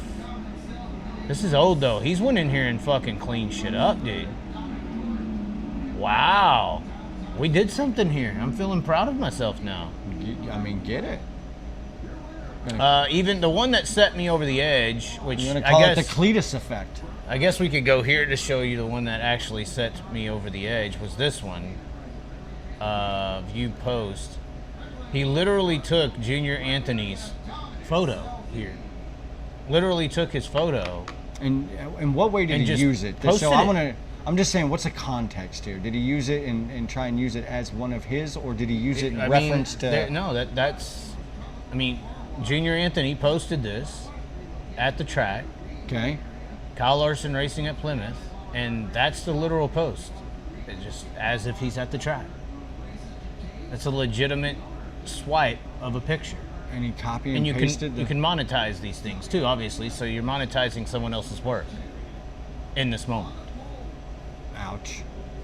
And this Man. is and there's people in here like I really want to stick complaining up for you, about Doc, it. but what the fuck? Nicole Signor's in here. Cali Dirt just uses everyone's content, poses as their own, and makes money off of it. I mean, these are reputable people in here saying this. Again. Once again, it sounds like he may have went in here and like really like. I mean, there was so much more. It looks like I'm a he's- benefit of the doubt kind of guy, so I definitely well, want to talk to him first because I know him personally. He's always been an upright, cool dude to me. And I've always thought of him that way. I said that previously before I said it. But anyway, continue. But like, I'll hit him up about it. See what his take. I mean, is it on looks like he's backed her down. That looked pretty awful. I don't know. I guess I don't ever understand that game because we're always so far ahead of being unique in the industry. You're doing your own thing. Like you're I doing don't, documentaries. I don't make shit that looks like anybody else for a reason. You know what I mean? I set bars. I don't try and jump over them. Right. You know what I mean? Yeah. So I don't Well, know. and I you're in don't the- understand why someone would like. That's not even sneaky. No. And it was like within the hour of the post. Yeah. So I don't know. I don't know if I would have to talk to him and kind of get his take on it and have an objective point of view. But yeah, no, stealing creators' content Whether it's a picture, whether it's a video clip, is whether probably the most lowly thing you can do in our industry. Now I do have problems with Flow because I can want to talk about one of their races, Yeah. but I can't play their highlight video while I'm talking about it. Right. You can do that with other sports, other things, movies. People do movie reviews. They're playing movies. That's fine. Well, within reason. I mean, look at Joe Rogan. Right. He can't show anything on his show. Well, not on Spotify for sure because they've really tacked it down. Well, no, he's on YouTube. Well, What he I'm is on saying to you YouTube. YouTube's a little more relaxed. So there's you have something, commentary laws. There's something called the Fair Use Rights Act. And basically what it says is if you intend to use content that is not originally yours or that you don't modify to be at least 50% different than what it originally I thought it was was 35 copyright. 50%. And you're monetizing, you should not be able to use it. That's kind of like the general overview. Well, and it's like adding to it. So like if you were to do a full video reviewing a movie, you have to at least be talking 50% of the timeline of that piece. or whatever you show has to be altered 50% away from what it originally was, even if it's just 2 seconds of it. 1 second of that have better in be the frame. Yes. So I can have a full picture of me on one. That's how people get away with it on Facebook and TikToks, where they do their half, yes. where they're just looking at a video. That's the ones that because drive, like when ESPN, does that not drive you a little crazy? The ones where they're just looking at a video, they don't say anything, they just got a face on a all video, social and it media gets drives like me crazy. 45 million views, and they're making $20,000. all social media That's drives so me bad. crazy. I It's wish so it bad. wasn't a thing, but it is. So we're all here. Let's buckle up and enjoy the ride. But I miss when people actually interacted with people. Yeah, that's Like true. if you knew me, it's because you knew me. Right. Because I accepted your friend's request back in 2015, so now I'm your friend. Right, that doesn't Like, work. let's take my Facebook, for example, and this is not me being arrogant, but dude, I've been at max friends, 5,000 friends since we made We Are Dirt. I don't even know 400 or 4,962 of those people. I mean, I do because I get around the country. I know a lot of people, them. but realistically, I don't know 90% of those Right. people. So those are my friends. Those are people who enjoy what I do, and I love that. But let's call it what it is. Those are either fans or fans of the product that I make. Right. They're not my friends. Right. So social media has a way of making people think that they've got all this social thing going on, all the likes, and when really, that ain't real. Well, and the double-sided thing to that is people who are on the outside think of you as you have these friends too, and it's like you're the only one that knows you don't have all these friends. It's like That's the bullshit fame element. is celebrated across the board now, which in my younger 20s means I'd have been a superstar because I was the Right. king of bullshit. Right. Now, like, bullshit's celebrated because people live fake lives on the internet all day long, constantly. I'm happy, I'm here, I'm doing this. Meanwhile, they go back and they're crying in their latte, you know. So Yeah. what happened? What happened now? Oh no, we love it. We're good? Yeah, Yeah, no, we're no, fine. we're good. Is it too loud? You can turn it down. No, I just considering you guys. I was like, wow. You're the man. See, that's why we come here. Yeah, Corigliano's looking out for the show.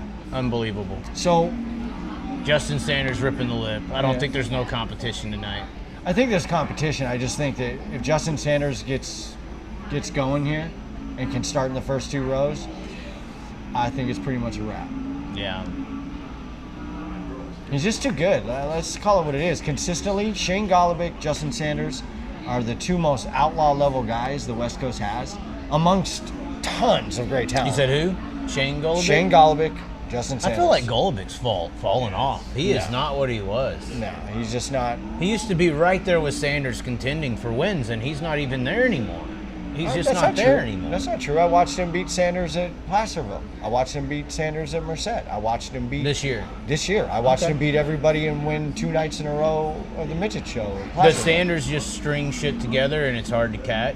Well, the thing about Sanders, okay, so Golubic's always in the same car. It's a lot easier to get consistent in a season when you're in the same car, same crew chief, same motor program, same Right. car owner who's giving you or not giving you what you need. Yeah, because he's been Matt Wood racing for how Justin long? Sanders is in the mid-tree car. He's in the 4D car. He's in his car. He's in. I mean, Well, but now he's in the 2D what I'm saying, or no, 2X. He's in a lot of different cars. 410s, I don't think he races anything else with that car for the last 3 years. He's been in like 3 different cars this year already, in different races. I mean, 360s, 410s. I guess what I'm saying is Shane Golobic, whether it's a 360, a midget, or a 410, it's all the same team. Matt Wood Racing. It's all the same team. That matters. That makes a difference. Like when Rico got out of the car the other night and said, "Hey, of course we're hitting on all cylinders." I got Ricky Warner and we've been doing this together for 4 fucking years. Like, eventually it was gonna come to bear that we started clicking. And when anybody, and I don't care who it is, and this isn't taking anything away from Rico, whether you're Donnie Schatz, whether you're Tyler Walker, whether you're Rico Abreu, if Ricky Warner wrenches your car for any amount of time, you will win a lot of races. People will call you a great driver. Then he'll leave, and then they'll go back to realizing what you really were, which was a great driver, but not as great without Ricky Warner. Well, and Rico did just as much as Donnie switched, and he got to live under the Ford excuse, it seems like now. Look, Donnie is still... He you still know- can drive sprint cars. Look, like I said, I'll give you my top... Dominance-wise, I'll though. give you my top 3, okay? Steve Kinser's the greatest sprint car driver in the history of the world. There is no debate. Not even Wolfgang. No. Okay. Donnie Schatz is number 2. Okay. And who do you think is my number 3? Who do you think I'm going to say? The guy who's been carrying Paul Silva for a couple years now. No, I put him a 5. Oh. 3 is your drivers only, right? Okay. I mean, I think most would put Wolfgang. Sammy. Yeah. Why? Because of his accolades, because of what he did, and because of his dominance within the dominance of Steve Kinser. This is what I'm trying to tell you. Well, that's true. This is what I'm trying to tell you. But that's why Wolfgang should get some credit too. No, he did set the record for the most wins in a season. He does. In the Kinser Swindle eras. That's why he's number 4 and Kyle Larson's number 5. Okay. And everybody's like, oh no, Kyle. So you still put the big 3 out there? Yeah, because they all did it in each other's era. Who the hell is Kyle Larson beating in this era that he could say, well, when you look back at who Kyle Larson had to beat? Whoa. No offense. Well, and crazy enough, here on the show like 3 or 4 months ago, the other thing that Sammy don't get credit for is longevity. Shit, Jesus Christ. Like when he was driving the Channel Lock 1 car and winning big races, he was 49, 50 years old. The early 2000s. When he almost won the Knoxville Nationals in the big game tree stands car. Dude, he's like 55 years old. Yeah. And if he hadn't blown out a Goodyear, the year they went to Goodyear's, he would have won the Knoxville Nationals. And he had a King's Royal as well until Tyler Walker with the tire. Correct. And I think that was later, or was that same year? I think it was the year before. Okay. So yeah, that Sammy doesn't get credit enough for longevity because Kinser, he fell apart. You know, I heard he liked to smoke a lot of cigarettes, didn't work out a lot, got too big. They built the Big Max chassis for Steve Kinser. Yeah. Was the story. I don't know if that's true or not, but I don't know that that's true, but it's definitely in that era, that 2004, 5, 6. He got big and they built a bigger car for him. You know. So that's that's just mine. I don't know if anybody in the chat wants to throw down their top 3, what they think are the best sprint car drivers ever. We're not going to beat you up over it. I mean, it's kind of subjective, except for Steve Kinser. There is no comparison. There's literally zero argument that anyone is better than Steve Kinser in history. Well, we got Kyle Larson in the comment section. He just retracted his statement. What? It's probably an alias. So we do have breaking news here on the show. Heat race number 3, the front row is the man who's in and the man who's out. Tanny Holmes and James McFadden on the front row pole, and this is Holmes territory. This is Holmes territory. Holmes lives about 12 miles from this racetrack. So we're a little quiet now. Apparently they said we are extremely behind.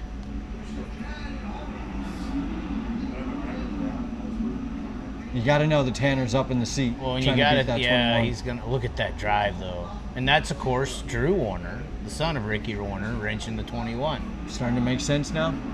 A little bit. Well, and that's what I was gonna say. Rico, before he got Ricky Warner, people were questioning what's he gonna do. He was fired from the 57.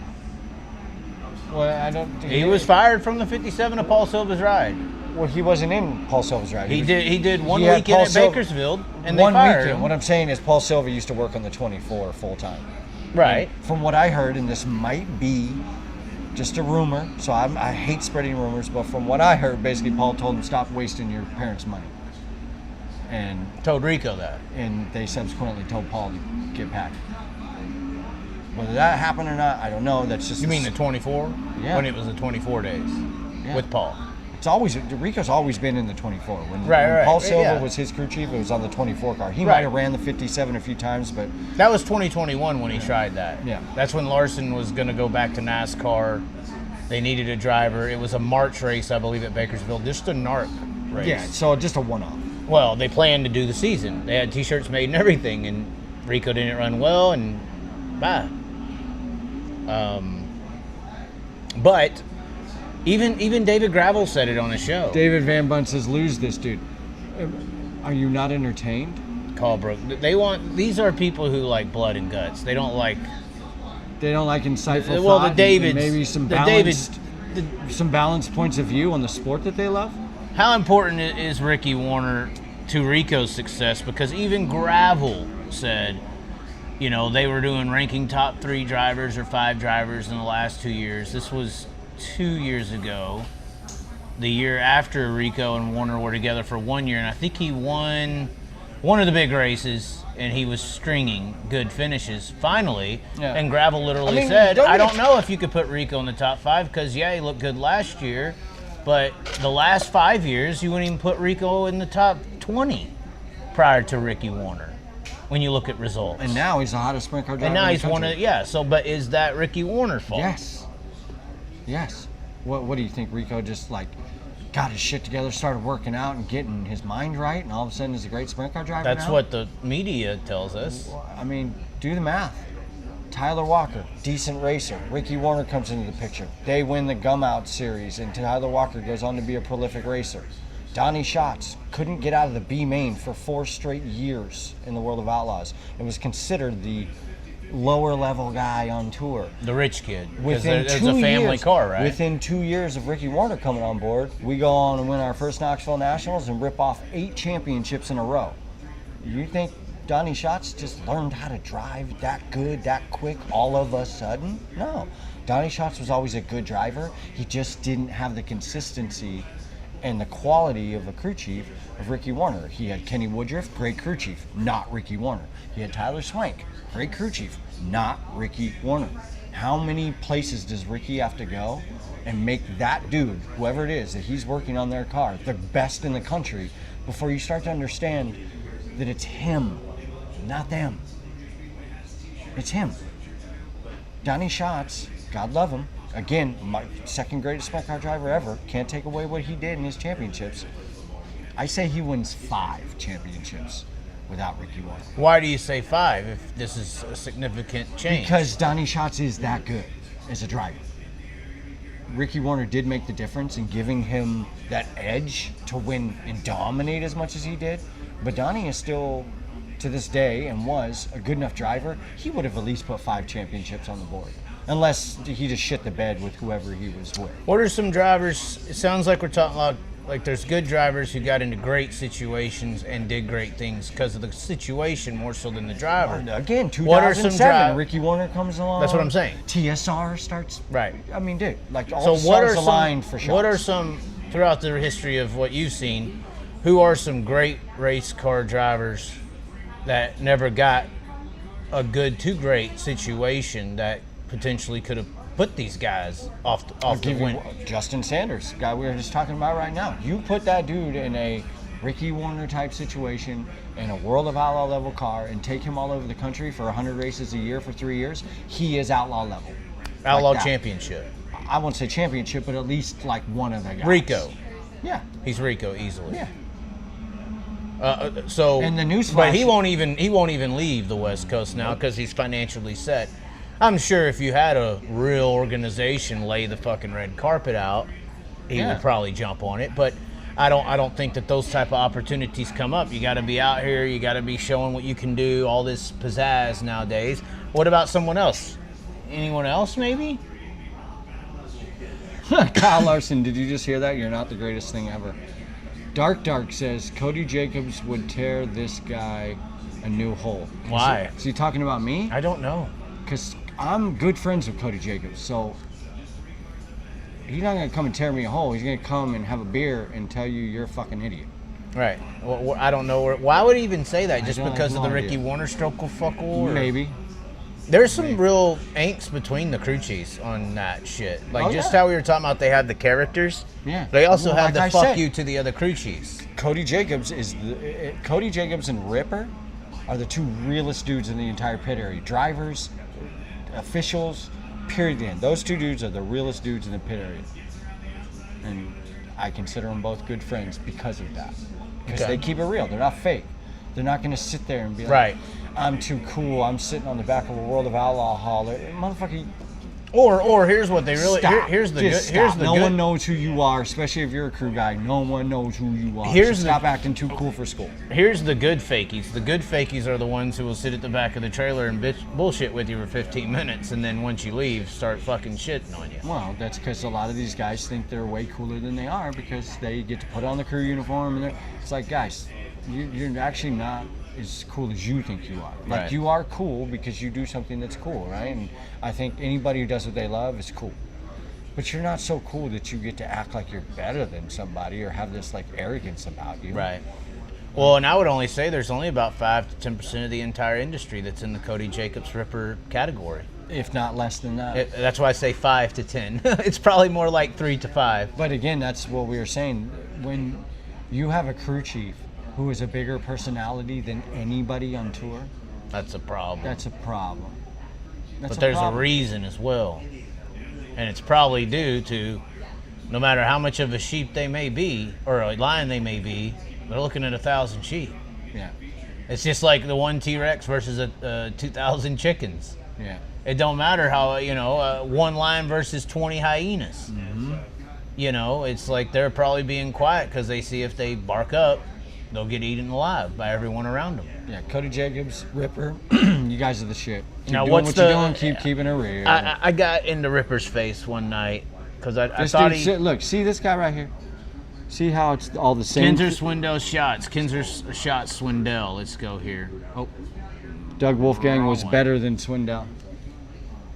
a lot of people say that. Why? A lot of Kyle's saying that. Kyle Larson? Hey, that's what Kyle said. I mean, it's hard to not say that because Doug Wolfgang was dominant. No, he was. He was. He didn't have the longevity, obviously, the wreck, the fire, all that, but he jumped into different cars. So again, He has the all-time wins and if one the wreck season and the fire record. doesn't happen, he might go on to be the Steve Kinzer. Who knows? Right, but Right? that's why But people it did will make happen. that statement. But though. it did happen.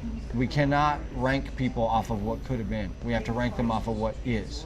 And Sammy Swindell was still the 3-time World of Outlaw champion in an era where Steve Kinzer was given nothing to nobody. Right. That is, to me, worth more than what Doug Wolfgang did in his career. My opinion. Well, but then even they tried to do a split series and it was unsuccessful. Yeah, the USA. That's the year that Bobby Davis Jr. won the championship. Right. So, I mean, stats matter. Stats matter in this game. You're wrong, Kyle. I'm agreeing with you though. I think you do got to put Wolfgang pretty fucking high. That's why I put him number 4. Yeah. I put him before Kyle How Larson. do you That's put not him above high. shots? You don't. Just because of the stats? don't put him Or how do above you put shots. shots above Wolfgang? I mean, there's people in here who said, even in their rankings, Kinzer shot Swindell, Kinzer Swindell shots.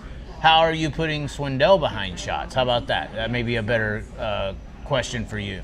7 more World of Outlaw championships, 9 more Knoxville National championships, a decade of dominance, 30-plus win seasons. But he was also known for not being technically. Hold on, we're having some technical difficulties. Oh my God! I mean, how do you not put Shots as the number 2 sprint car racer in history? Look what he did. No one's ever done what he did, other than Steve Kinzer. This is true. Ever. There's 2 things about. But that's all. But no. There's 2 things that mark your career as a sprint car driver, Hold on. and that is the Knoxville Nationals and the World of Outlaw Championships. Well, I just want to respond to your point and your reasoning. You're putting Sammy up there and Wolfgang above Kyle, for instance, because of what they did when Steve Kinzer was around.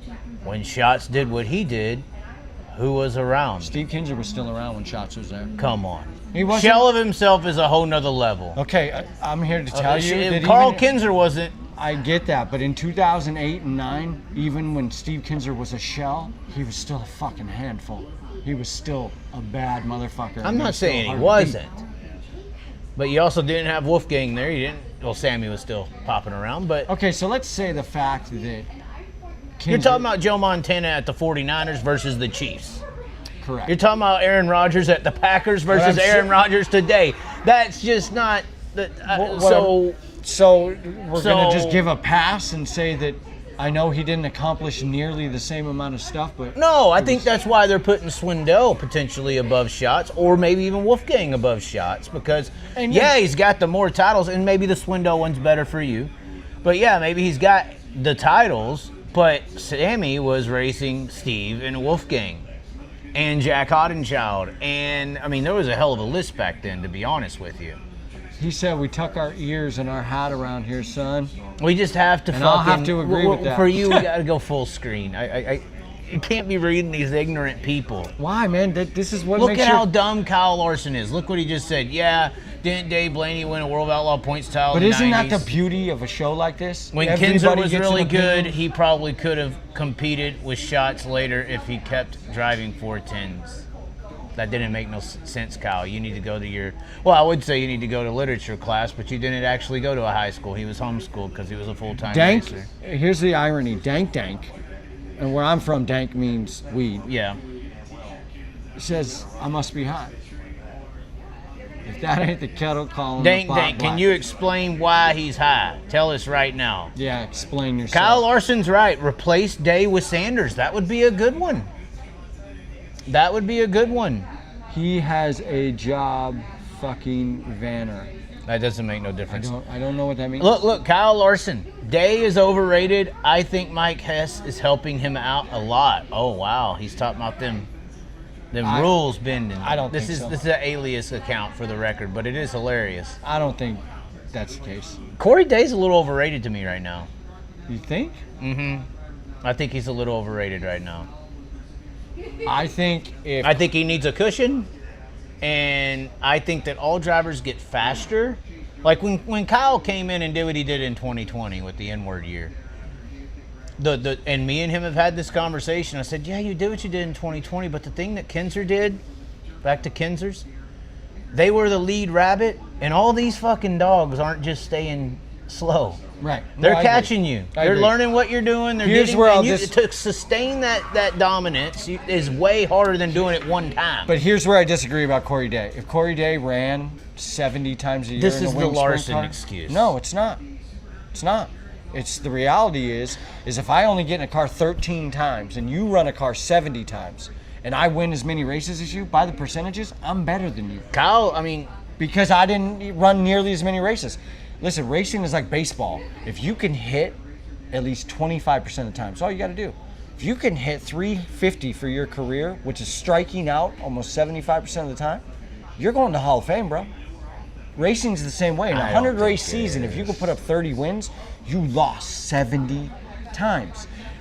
Now, take that number and crunch it down even more. If you're a Corey Day and you only run 15 races a year and you win 4 of them, by the percentages, you're blowing everybody out of the water.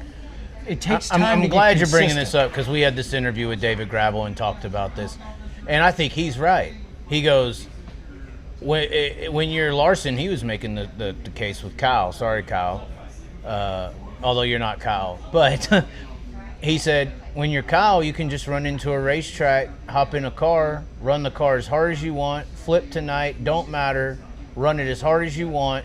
You're here to win, and that's the only thing. He's like, when you're points racing, you can't fucking race like that. Then that's what I'm saying. That's what I was saying but about he's Corey saying Day that's yesterday. the advantage that's the advantages of the guy who only runs 12 times is or Zero 15 fucks times. given. Zero He- fucks well, given. for what he's saying, if you only gave me 15 times to race, I could probably win 8 or 9 because in that 70 race schedule, I'm only racing that hard probably for Knoxville Nationals and Kings Royal situations.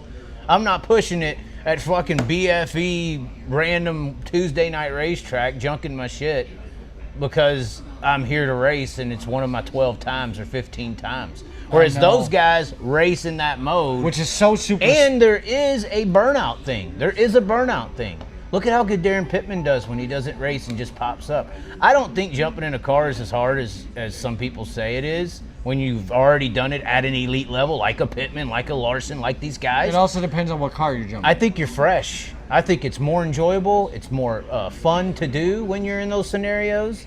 It's just enjoyable. Whereas when you're in those fucking 80, 90 race year grinds. Yeah, you have plenty of time to get head fucked. Yeah. Yeah, no, I agree. And you're dealing with fucking drama with the Because some crew. guys, it drama. takes 20 races to get out of their head. Well, you're dealing with drama with the crew chief. Did the wife say something? Did my sponsor get mad? Is the tire guy gonna quit? You know, all these things are like fucking with you. So I think it's a little easier to perform. They're saying the Dank needs a timeout. Well, fine. Hold on. Let's see. What is Dank saying? Dank.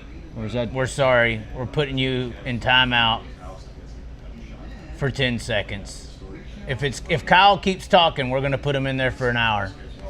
But No, I agree. There's that burnout to where it takes you a while to get back out of your head And I said this last night when everybody was like, man, Corey Day's either winning it or wearing it. And it's like, yeah, dude, because he shows up and it's like, all right, for the next 42 laps, hot laps included, I can run the balls off this thing and then go back to my NASCAR deal. And I don't care. It's not Which that's why I think he's not as good as we think he is. He is sucking balls in NASCAR right now. Who is? Corey Day. Yeah. He is horrible. Yeah. Now, maybe if the cars were like, not these, well, I would say I would like to blame the cars, but the ARCA cars are kind of like the older style Cup cars you could yaw out and really dig into. I don't know. And I think, to be personally true here, I think out of all the personalities I dealt with, and this is not a bad thing, the person of Corey Day is a nice person, funny to be around. But I don't think I've met a more arrogant driver of himself on the racetrack than Corey Day. I don't think I've met someone more boisterous about his own capability than Corey Day. I don't think I've met someone. Has he been or visually that way? Well, when you plant a fucking race car in the wall and flip into the fence and you get out complaining about front ends, oh, my car felt a little different and that's why it happened. You ain't owning it. That is telltale, you know, and just interviews and even some of the Flow documentary stuff when he was at his house, just how he was talking, extremely self-centered arrogance as far as belief of his ability, which is good. I don't know if it's a bad thing, but it's pretty fucking, well, it's the highest one I personally witnessed. A fine line between arrogance and swagger, right? Swagger's out the window with him, because swagger makes it sweet at the end and you don't really notice. That's that ghetto swag, you know. It makes it sweet. Mona Lisa skirt. Just like Aaron Reitzel, he's a great bad guy, but he ain't funny and he's too mean to be a good bad guy. Right. He doesn't have the swagger. He doesn't have the Conor McGregor shit talk with the joke. Well, no. So the problem is with Reitzel, the way he races on the track, then he gets out, and you'd swear he's an accountant, right? So you'd swear the dude racing that black car would get out and just be the baddest Terry McCarroll motherfucker you ever seen, the way he races. Right. But he gets out, and like I said, I would let my daughter wrap him up with jiu-jitsu like that, because that dude ain't about shit. Well, you might want to bring a bike when she does that. I'm just saying, make it a fair fight. If he's got a bike, he might have a chance. But it's just crazy to me how it used to be, and we talked about this again last night, so I don't want to get into. No, what about the Corey Day? Get back to the Corey Day. Okay, so Corey Day, I don't know that I've ever experienced that arrogance out of him, but I've known Corey since he was this fucking tall. I've filmed him since he was in early micros, through the 600s, onto sprint cars. So I've known him. I've done films with his dad, Ronnie Day. Like, I've known him forever. So I haven't really seen that side, right? But maybe, open-mindedness, maybe that's just because he's a little more comfortable when I'm around. Right. You know? Well, and I'm talking about public displayment. Right. And that's what I mean. I'm not getting the general Day. I'm getting the... You're getting a person. What's up, dog? Yeah, you're getting a person. Right. So I might not see what everybody else is seeing. So I'm not saying... Yeah, think about what general people think of Cody Jacobs, you know? unless you crack... rocks, dude. Well, I'm just saying... No, but I'm just saying... Listen, everybody wants to be Cody Jacobs because he says what no one will and everyone wants. Well, but I'm just saying there's things you're saying with Corey Day, and what we're generally saying is like we're in the cage with the animal, where most people are just looking through the bars. Correct. And they're just seeing what they're seeing. Now, maybe with this Corey Day deal, I am looking through the cage, but I'm just saying I'm a pretty good person. I've read some people here recently. It's insane. In PA, I was like, this guy is like this, and he just comes across like this. Well, that's exactly who he is. But somebody's got Wolfgang, Kinzer, Sammy, Donnie, Sweet, Gravel, and Larson. Wow, he's putting Gravel and Sweet above Larson. Now, if you want to talk about sprint cars, but see, that's where I think you go to your ratio of how much does the guy race, and if Kyle was running full time, blah, blah, blah. Well, that was my argument with Tony Stewart. Listen, we had the same argument in fighting for the longest time. Emelianenko Fedor was considered the greatest MMA fighter in history, and never once touched the UFC until the end of his career. Right. So you always had your Brock Lesnar's and your Cain Velasquez and all these massive heavyweight champions that were UFC champions that a lot of people thought Fedor would just run through. But because he never came to the UFC to prove it, we will never know. This is the problem. Right? So you can't say Wolfgang above any of those guys because we won't ever know because he never went and won all the World of Outlaw championships that these other guys won. Could he have? Okay. Absolutely. Did he have the skill set to? Absolutely. Did he have the aptitude to? Absolutely. Did he? No. Well, but you can't say that example with Bellator and UFC is any comparison to Larson. No, what I'm saying is okay. Because here's what happens. How many World of Outlaw championships does Larson have? None. None. Because he hasn't run a full season. Right. Right? How many championships of this? Larson's never stuck around long enough to win anything other than NASCAR. Here's the problem with the sport, though, is with your MMA example, I love this, and I've actually used this before. In sprint car racing, we have like a really good fighter that comes up in the cage. He wins a few big matches against some good guys, and then before he wins a championship or anything else, boxing comes over and takes him. Mm-hmm. And then he goes into the boxing world, and we sit over here and say, well, if the whole unfortunately, the whole MMA world now celebrates that one boxer bigger than all the fighters in the cage. Think about how crazy this is. And then they also say that the only reason he's not beating everyone over here is because he's busy over there. Yeah. Well, that's more so a comparison for the Larson topic. Yeah. But it's degrading everybody in the cage. I guess the question is if Larson were to run sprint cars full time on the World of Outlaw Tour, would he win a championship? He would have to be considered a contender. Have to be. Now, Logan Schuchart has told me he don't think that on camera. David Gravel has told me on camera he don't think that, and they think that is because he's mistake prone, and he is. Imagine if Kyle Larson was on the tour this year. He goes into a month slump or a few weeks slump. You're fucked in the Outlaws if you go into a month slump. But I don't know. You're destroyed. Last year he had the same problem. He didn't win a race until what, July? If you have a slump like that on a full-time Outlaw slate, you're fucked. You don't win the championship. No. There's no way.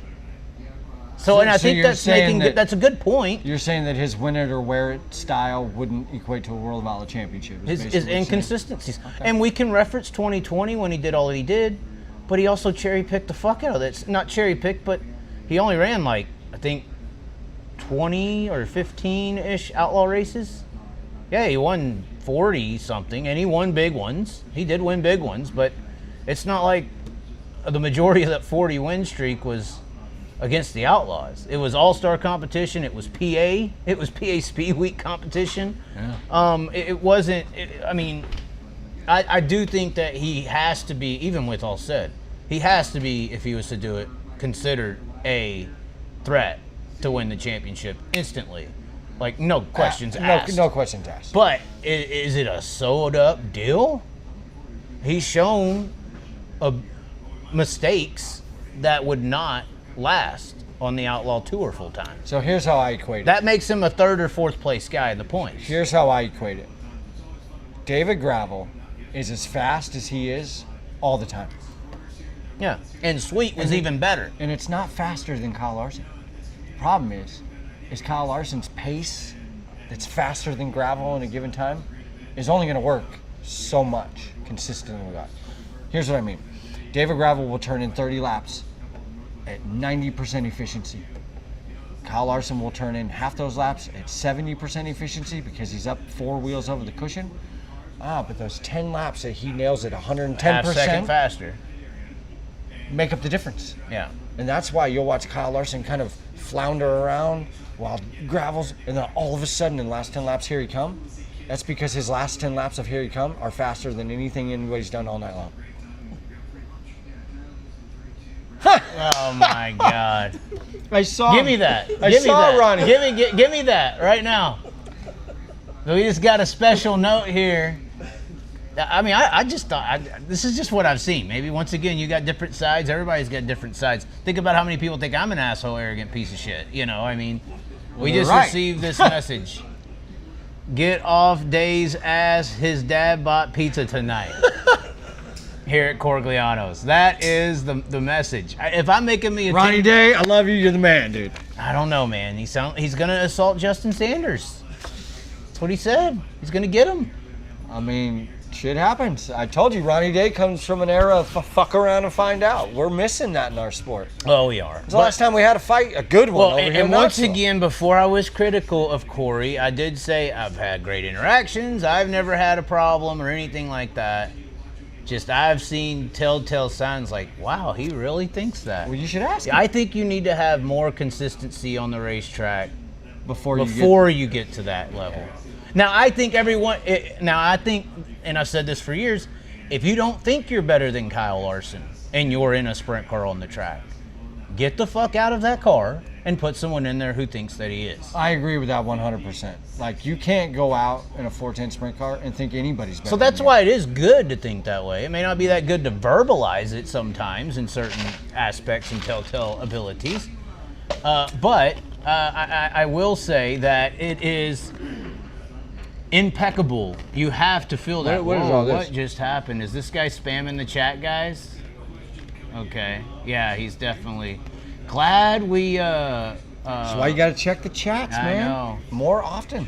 Look at this guy's literally trying to get you kicked off. I know. Well, luckily, we did not have the chat on the screen, so it wasn't recorded. We had once again, thank you, Ronnie Day. You just saved my channel. I mean, who knew? Who knew? No, but like I said, I've never had any personal problems. I just think you need more results. And Day is not looking good on the Cup side right now. He is looking like a flop. He's looking worse than Dave Blaney. He ran, 11th last week? He should be We all know that there's only a certain amount of cars in that NASCAR side that are good competitive vehicles, especially on a Hendrick Motorsports supported level. He should automatically be in the top 5. I will say, if you're in a Hendrick car, you have zero excuses. No excuse at all, man. He's getting fucking hammered. And that just means he just, and this is my issue. I don't think we should be sending Cory Days to NASCAR. Me and Tony Stewart agreed on this. Imagine the product that dirt track racing would have if the World Outlaw Series, say High Limit doesn't exist, incorporated Kyle Larson, Christopher Bell, Cory Day. With the cast we have now, we would have the #1 fucking product in all of motorsports. And I think NASCAR knows this. I think that's why they come in here and get our good guy that's coming up. We spend 10, 15 years building a name, and then we sacrifice him to the NASCAR gods. Yeah, it's like... What are we doing? It's like Easter all the time. Right. And they've manipulated us through status and money and materialism to get that job done, because that's the only reason they're leaving. I've always said the sprint car is the construction worker she actually loves, and the NASCAR is the sugar daddy. Yeah. You could make a living. You could survive here on this budget. You could survive here with your husband working 9 to 5, but that sugar daddy's going to give you that car, clothes, and house, and those millions. So it ain't even about love. But anyway, that's the bigger problem with sending Cory Day away. He should be over here building dirt track racing with a new star. We got a new star of Cory Day to add to the whole fray, and we give him away. Well, that seems to happen a lot. Yeah, it's coordinated. Yeah. It's to me, it's a defense mechanism of NASCAR, because NASCAR took down kart racing and destroyed Indy cars, the #1 motorsport in the country. They did that. My question to you is, I think that can happen to them. How much influence do you think Kyle Larson had on Cory Day getting that 100%. How much influence do you think Jeff Gordon had on Kyle getting the opportunity? This is all that top-down Illuminati shit. P. Diddy walks in the room and says, "Baby oil." 10 years ago, you're putting it on and you're getting your record deal. Maybe, just maybe, rather than it being Illuminati, right, which I'm not saying isn't the case, but maybe Jeff Gordon, who also came from sprint cars, knows deep down in his heart that the best talent comes from dirt, so he grabbed Kyle Larson. Kyle Larson knows deep down in his heart that the best talent comes out of dirt, so he reached down and tried to make sure that Cory Day got an opportunity, because maybe these guys are like, in some kind of fucked up way, going, I'm going to pay it forward because somebody saw the talent in me and gave me the opportunity. So I want to make sure that the next person who seems to be showing talent, they might get an opportunity. Yeah. It sounds like a real good episode of Making the Band. with P. Diddy. Remember that? Yeah, I do. Yeah. I just want to make it good. All smoke and mirrors. Do you remember the Dave Chappelle skit they did on it? Yeah, yeah, and that was the true one. Yeah, that was the true version. They knew about it for years. That was one of the best. So yeah, this good kumbaya feeling sounds really cinematic. I need you to milk a Cambodian. Yeah, it sounds very kumbaya. Yeah.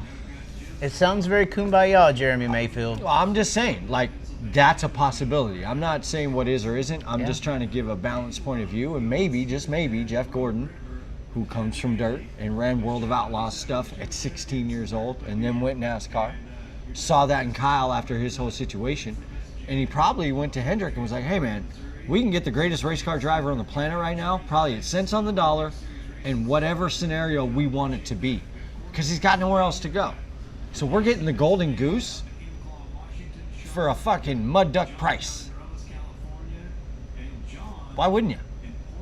And you're talking about Larson's path or Larson? Yeah. Imagine, you have a brand new Ferrari and somebody dings the fender and they knock 200 grand off the price because of that ding in the fender. I'm buying that Ferrari all day long. Mm-hmm. What I'm saying is, I think Hendrick wanted to win races, and I think they saw an opportunity to get Kyle Larson, not with his agent going, Kyle Larson's the greatest thing since... Do you mean Ganassi? No. He went with Ganassi and then had his whole N-word problem. Mm-hmm, yeah. Then got picked up by Hendrick, which Jeff Gordon went and is a part of. Oh, okay. Well, then, yeah, you're talking about that. That's what I'm talking about. So, Jeff Gordon. But he was instrumental in getting him in Cup and all that anyway at the very beginning with Ganassi. Regardless, as well, right? Same principle. He sees the next coming that he was out of dirt into NASCAR, and he's paying it forward. Or maybe he's making himself feel like he's paying it forward. A lot of times people do noble things to like give themselves a pass for what they don't or aren't. It is in their funny, the real life. timing. Yeah. The timing's very interesting. You know, Kyle really didn't come up until Jeff was at the end. Mm-hmm. Corey Day's kind of set up to where Kyle's kind of not sure if I want to do Cup forever and may taper or go do F1 or something. Why do they always have to keep the cycle of the? It's like the basketball player out of the ghetto. Here's how you can make it. You think Kyle Larson's going to do F1? No, well, I think he's not going to do Cup. Because of all the World of Outlaw teams, all the NASCAR teams, all the IMSA teams, all the Indy teams, every motorsports team in the entire country of America put all their money together. They couldn't afford to buy half. But Cadillac is there now. Cadillac is there now. I don't think the Max Verstappen, Kyle Larson talk is random. What I'm saying to you is F1 is an entirely different game. Oh, and he'd have to go get his super points and everything. He's not even close. He can't even qualify for the race technically. When it's different. Well, it's road course first of all. I mean, he's not road course. He's decent in road course. Decent, but they're elites. Listen, no, you can't even say that. A sprint car is a very simple vehicle with a massive motor, a steering wheel, and basically a rocking chair with tires. A NASCAR Cup car is so a sprint car is like driving a biplane that does crop dusting, right? Very simplistic, very agile, just very like it's all in the driver. Where a NASCAR is more like a jetliner. There's more controls, there's more to maintain, there's more technical things, but still pretty much you can be in control.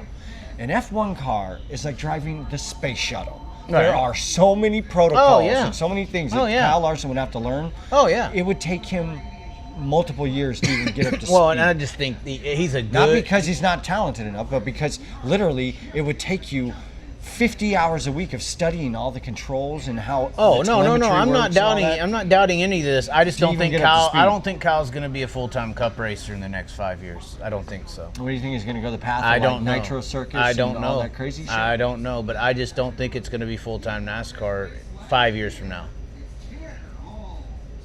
I think it's definitely tapering off. I don't know.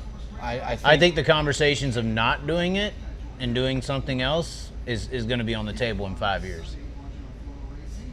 I think Kyle has learned how the money can come and then one N-word later go. I think he's learned the volatility of the space. You got to explain to me how in an election year you got a right-wing figure saying... I don't know about all that. That's not even my point. Listen, before we trail off, what I'm saying to you is Kyle Larson has had it and lost it. He's not in a rush to get rid of it again. So I don't agree. I think Kyle Larson's going to be Well, in no, NASCAR that's why for he's as setting long- things up. I think he's going to be in NASCAR as long as they pay. That's him why to he's do that's so. why he's setting things up with high limit, with flow, getting in with these companies. What's he setting up? He's setting up foundations that he can live on without anyone else's assistance. Being the owner and Similar promoter to of High Tony Limit Stewart. ain't going to make him the kind of money he Well, makes. no, similar to Tony Stewart, it's all corporational alliances. You know, that's how Stewart's able to maintain where he's been, is he's maintained corporate alliances from his NASCAR driving days, since his NASCAR driving days. What I'm saying, though, is Tony Stewart makes his money off of merch, apparel, and licensing. That's where the bulk of his money comes from. Do you think that's ever going away with Kyle? Whether he's a NASCAR full-time driver or not? I don't think it'll be nearly as prevalent if he's not a NASCAR driver. No, I don't. Okay. Otherwise, then the whole argument that Dirt's a small fan base doesn't hold any weight. Well, I do think they're halfway. If he just goes back to being Dirt and he's not a NASCAR superstar anymore, no. Well, and who knows where... Do you think he's outselling Sheldon Haudenschild? Do you think he's outselling even Rico? Not happening, Oh, bro. yes. No, you're out of your Oh, mind. yes. Go look at go to T-shirt row. I do go to T-shirt row. I I go all his over lines, the country. And I'm here his to tell lines you, are a quarter mile away. I've seen it. they are no longer and no That's more not true. impressive than. It's not true. It's a fact. We can do the flower. I may have to get it. The flower from Red Cedar. You had Rico at the line, Kyle Larson with a dick long, and everyone else What's a is dick empty. long? Fucking 4 trailers. Four What's a trailers dick long. 4 trailers long. Kyle Larson's merch destroys everybody. No.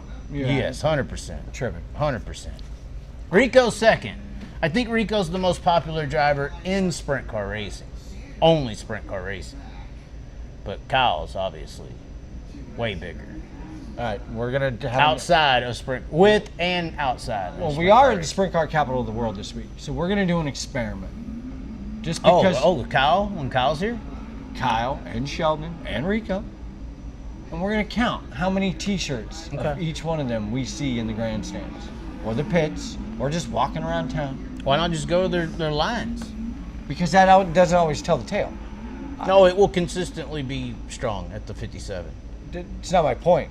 I could have 50 people at my trailer in line, and you could have 10, but each one of those 10 people buys 30 SKUs, and I only buy one apiece. And I'm gonna say, luckily, so lines aren't a telltale sign of how. And this is gonna favor your side of the argument.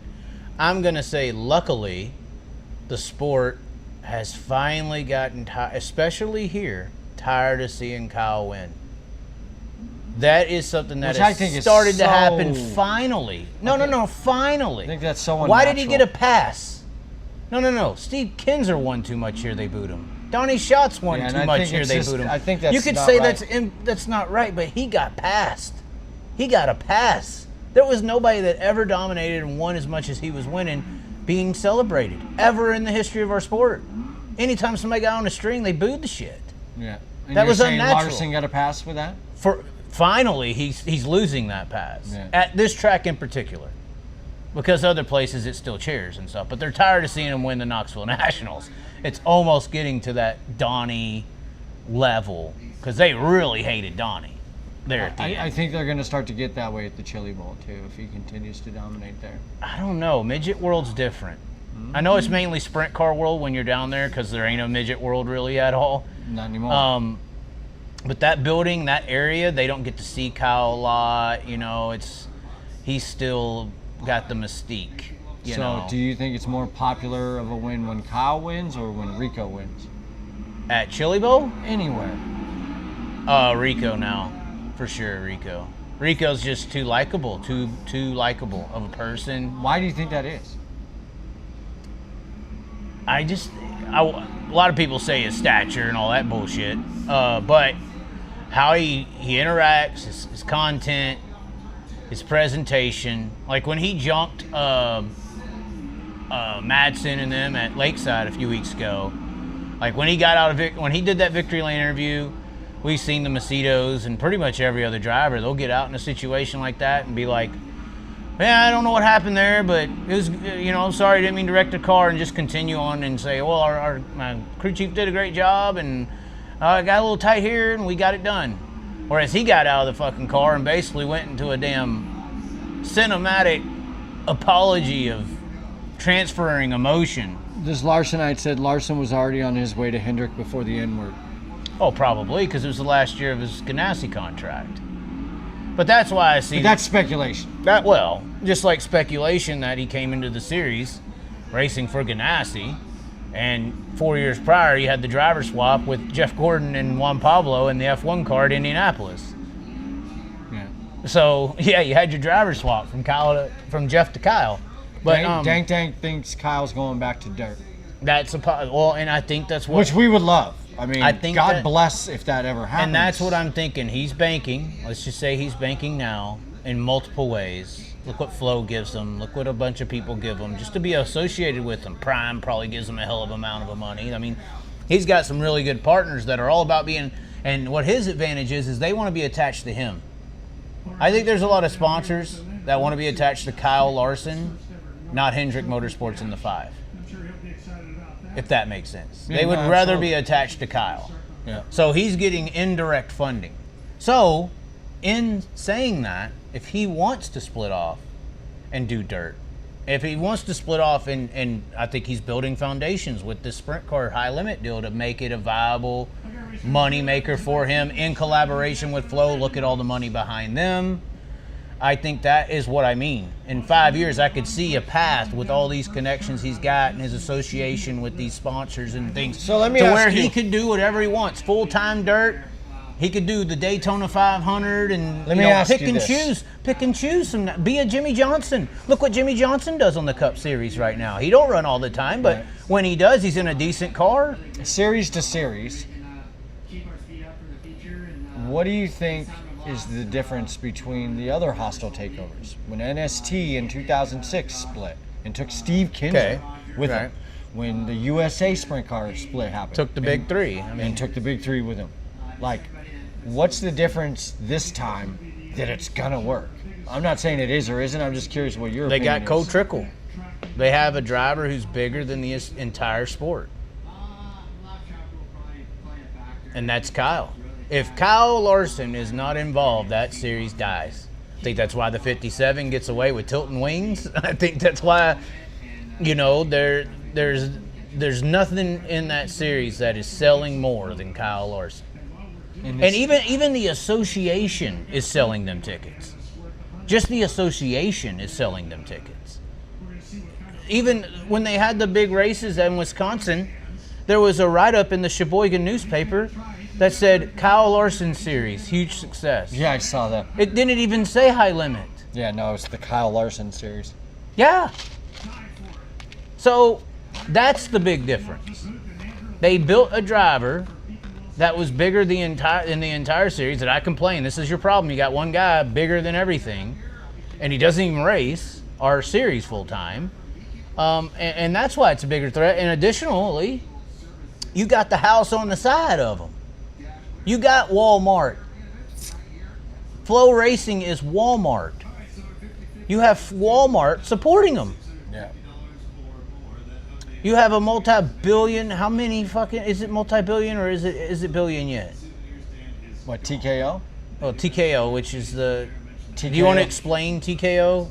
What is TKO? TKO Holdings is a venture capitalist firm that owns majority rights in a lot of different companies. WWE, Endeavor, UFC, PBR, Flow, Real American Beer.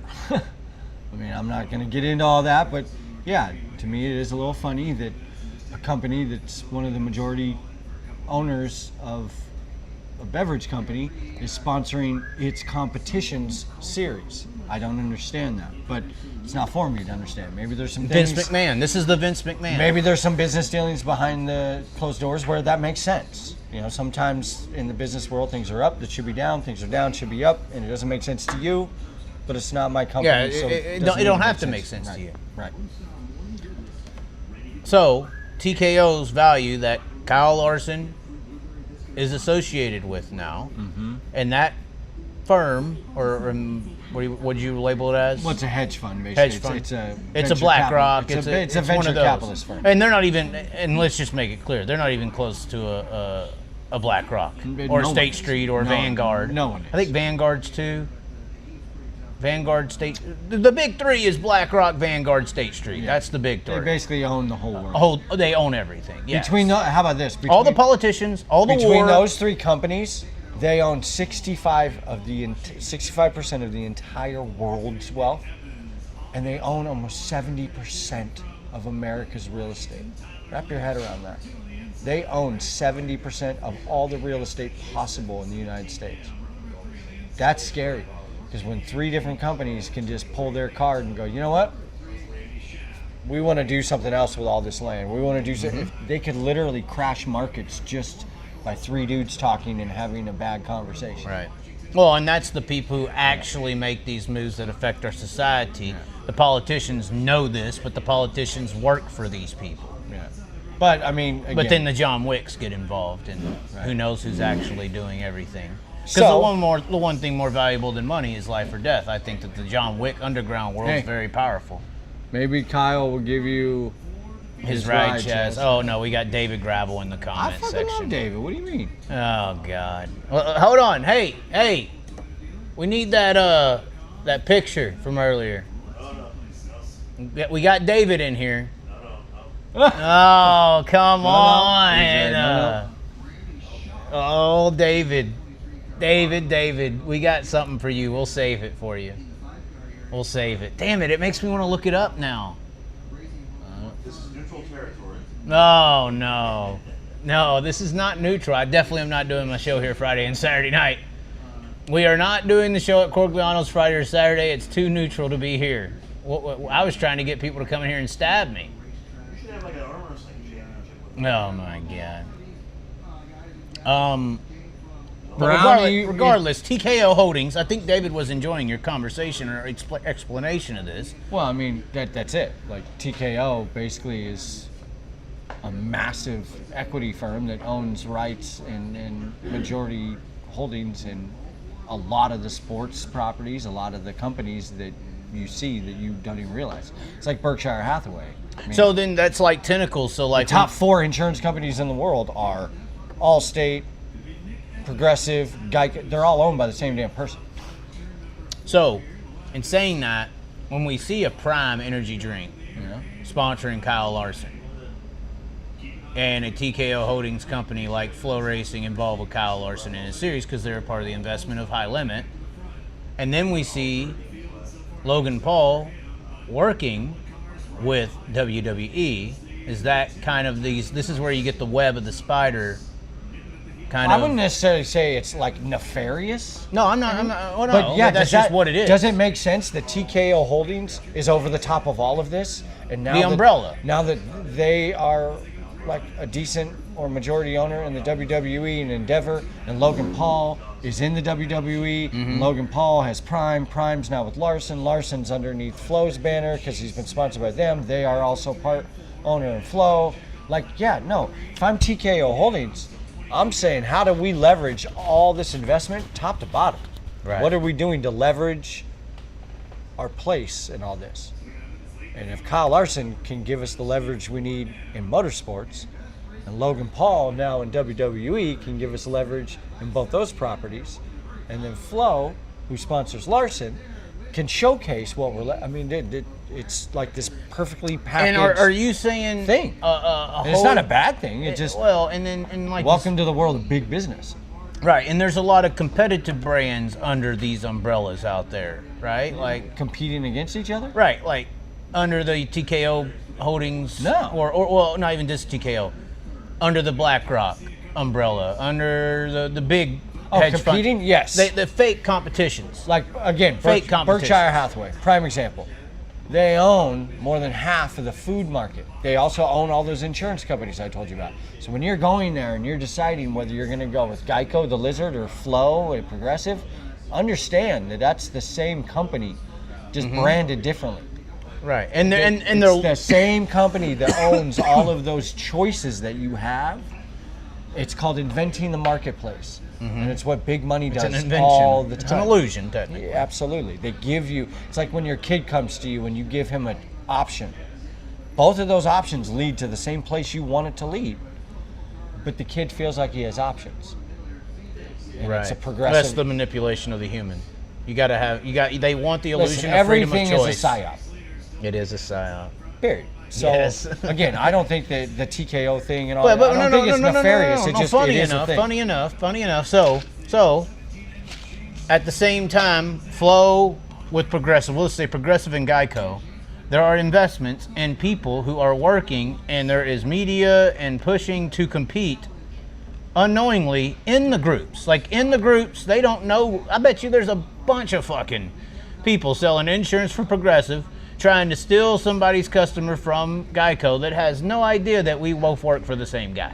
Yeah. So, in saying that,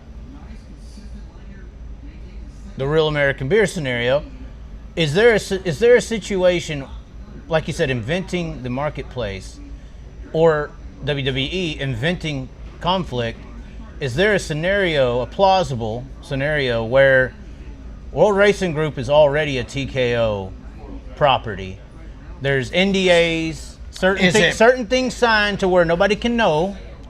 It's not allowed to know, just like the Progressive and Geico. Right, okay, so let me answer. Okay, is it possible or probable? Because possibility is 1% of a chance all the way to 100, where probability is 51% on. Probability is it's more likely to happen than not, versus possibility, which is in a casino, anything can happen. Hell, racing, 24 cars out there, there's only one winner. That's possible, right? Yes, it's possible. Do I think it's probable that that's already gone down? Yeah, sometimes these dudes get a little shady out here. No, I think maybe. Here's the deal. I guess I'm 50-50, so it's not quite probable, but it's damn close. I feel like people in media are close to understand this more, because we work in that element of pizzazz, and media is salesmanship in a way. You're trying to sell the product that you're producing. So, and you see what works and you see what don't work. What's going to work more if TKO came to the ability? Let's just say TKO was smart enough to make the purchase prior to High Limit even coming about. And what you have to understand about TKO is they are in the business of acquiring. Okay? Them and Dana White are now the owners of Street League Skating. Dana White and TKO Holdings own Nitro Circus. Like, the list goes, dude, they are literally consolidating the entire action sports and market. No one knows their across name, the right? They're board. the shadow person. No one knows. You can find it out, but you can no find one it out knows. if you do your research and you know how to look at public companies that are publicly traded. And I mean, it's all public information. If you're going to acquire something, you want it to perform at its best ability. Correct? So let's just say it happened after High Limit came along. I think the smart thing to do is prior. If you're going to come in, you're like, all right, somebody at Flow goes to somebody at TKO, hey, there's this World of Outlaw thing. It's in the way of our sprint card takeover. Let's just get it. And they're like, okay, we can get it, but how do you think it's best to go about it to make sure that these are profitable assets that we're acquiring? Well, let's study the market share, which is the human that's going to either buy into what we're doing with this brand or this form of sport or not. Do they have brand loyalty to this brand that we're acquiring? Can we just snub it? Can we just take it over? Does this group of people love 1990s wrestling? You know, right. Is this group of people going to support us if we come in and just shut the World of Outlaws down and put it underneath us? Or would this group support a scenario where we bring in a bad guy? Will we bring in a High Limit? A heel to the scenario. And now, will these rats in a cage, is what most people are viewed as, will these people, the psychological rats, basically is what we are, is it going to benefit the sport more, or our investments, both High Limit and World of Outlaws, if we just close one, put it under the umbrella, or if we put on a fight? Or if we, back to, like I said on the show, conflict and drama. And competition. And competition. You got this 110%. I mean, if it's me, that's the way to go about it if you're really trying to invest and make money and make sure things grow. If it's me, I own both WRG and the high limit series, and I don't tell anybody, and I keep pitting them against each other all along the way until it just is a fever pitch, and then I decide one is going to swallow the other once we feel like the competition aspect of it, making people feel like they have a choice, making people decide, unifying them, galvanizing them through diversion is reached its peak, and then we decide, all right, which property do we think has the most success to go forward? That's just business 101. Again, businessmen at that level, they're not sitting in a room going, oh, well, what do we believe in? Right. What do we, like, what feels good? And they're not 5-year plan guys. They're 15 and 20 and 30-year plan guys. They're 50-year guys. Well, these are Chinese guys, emperors are 100. These are generational wealth building people. type funds. These are people who control money for some of the richest people in the world, making them the richest people in the world. They do not make decisions based off of feelings and buddies and, oh, I know this person, so I'm going to sponsor them versus... That don't exist on Wall Street. It is a zero-sum game. It either makes money or it don't.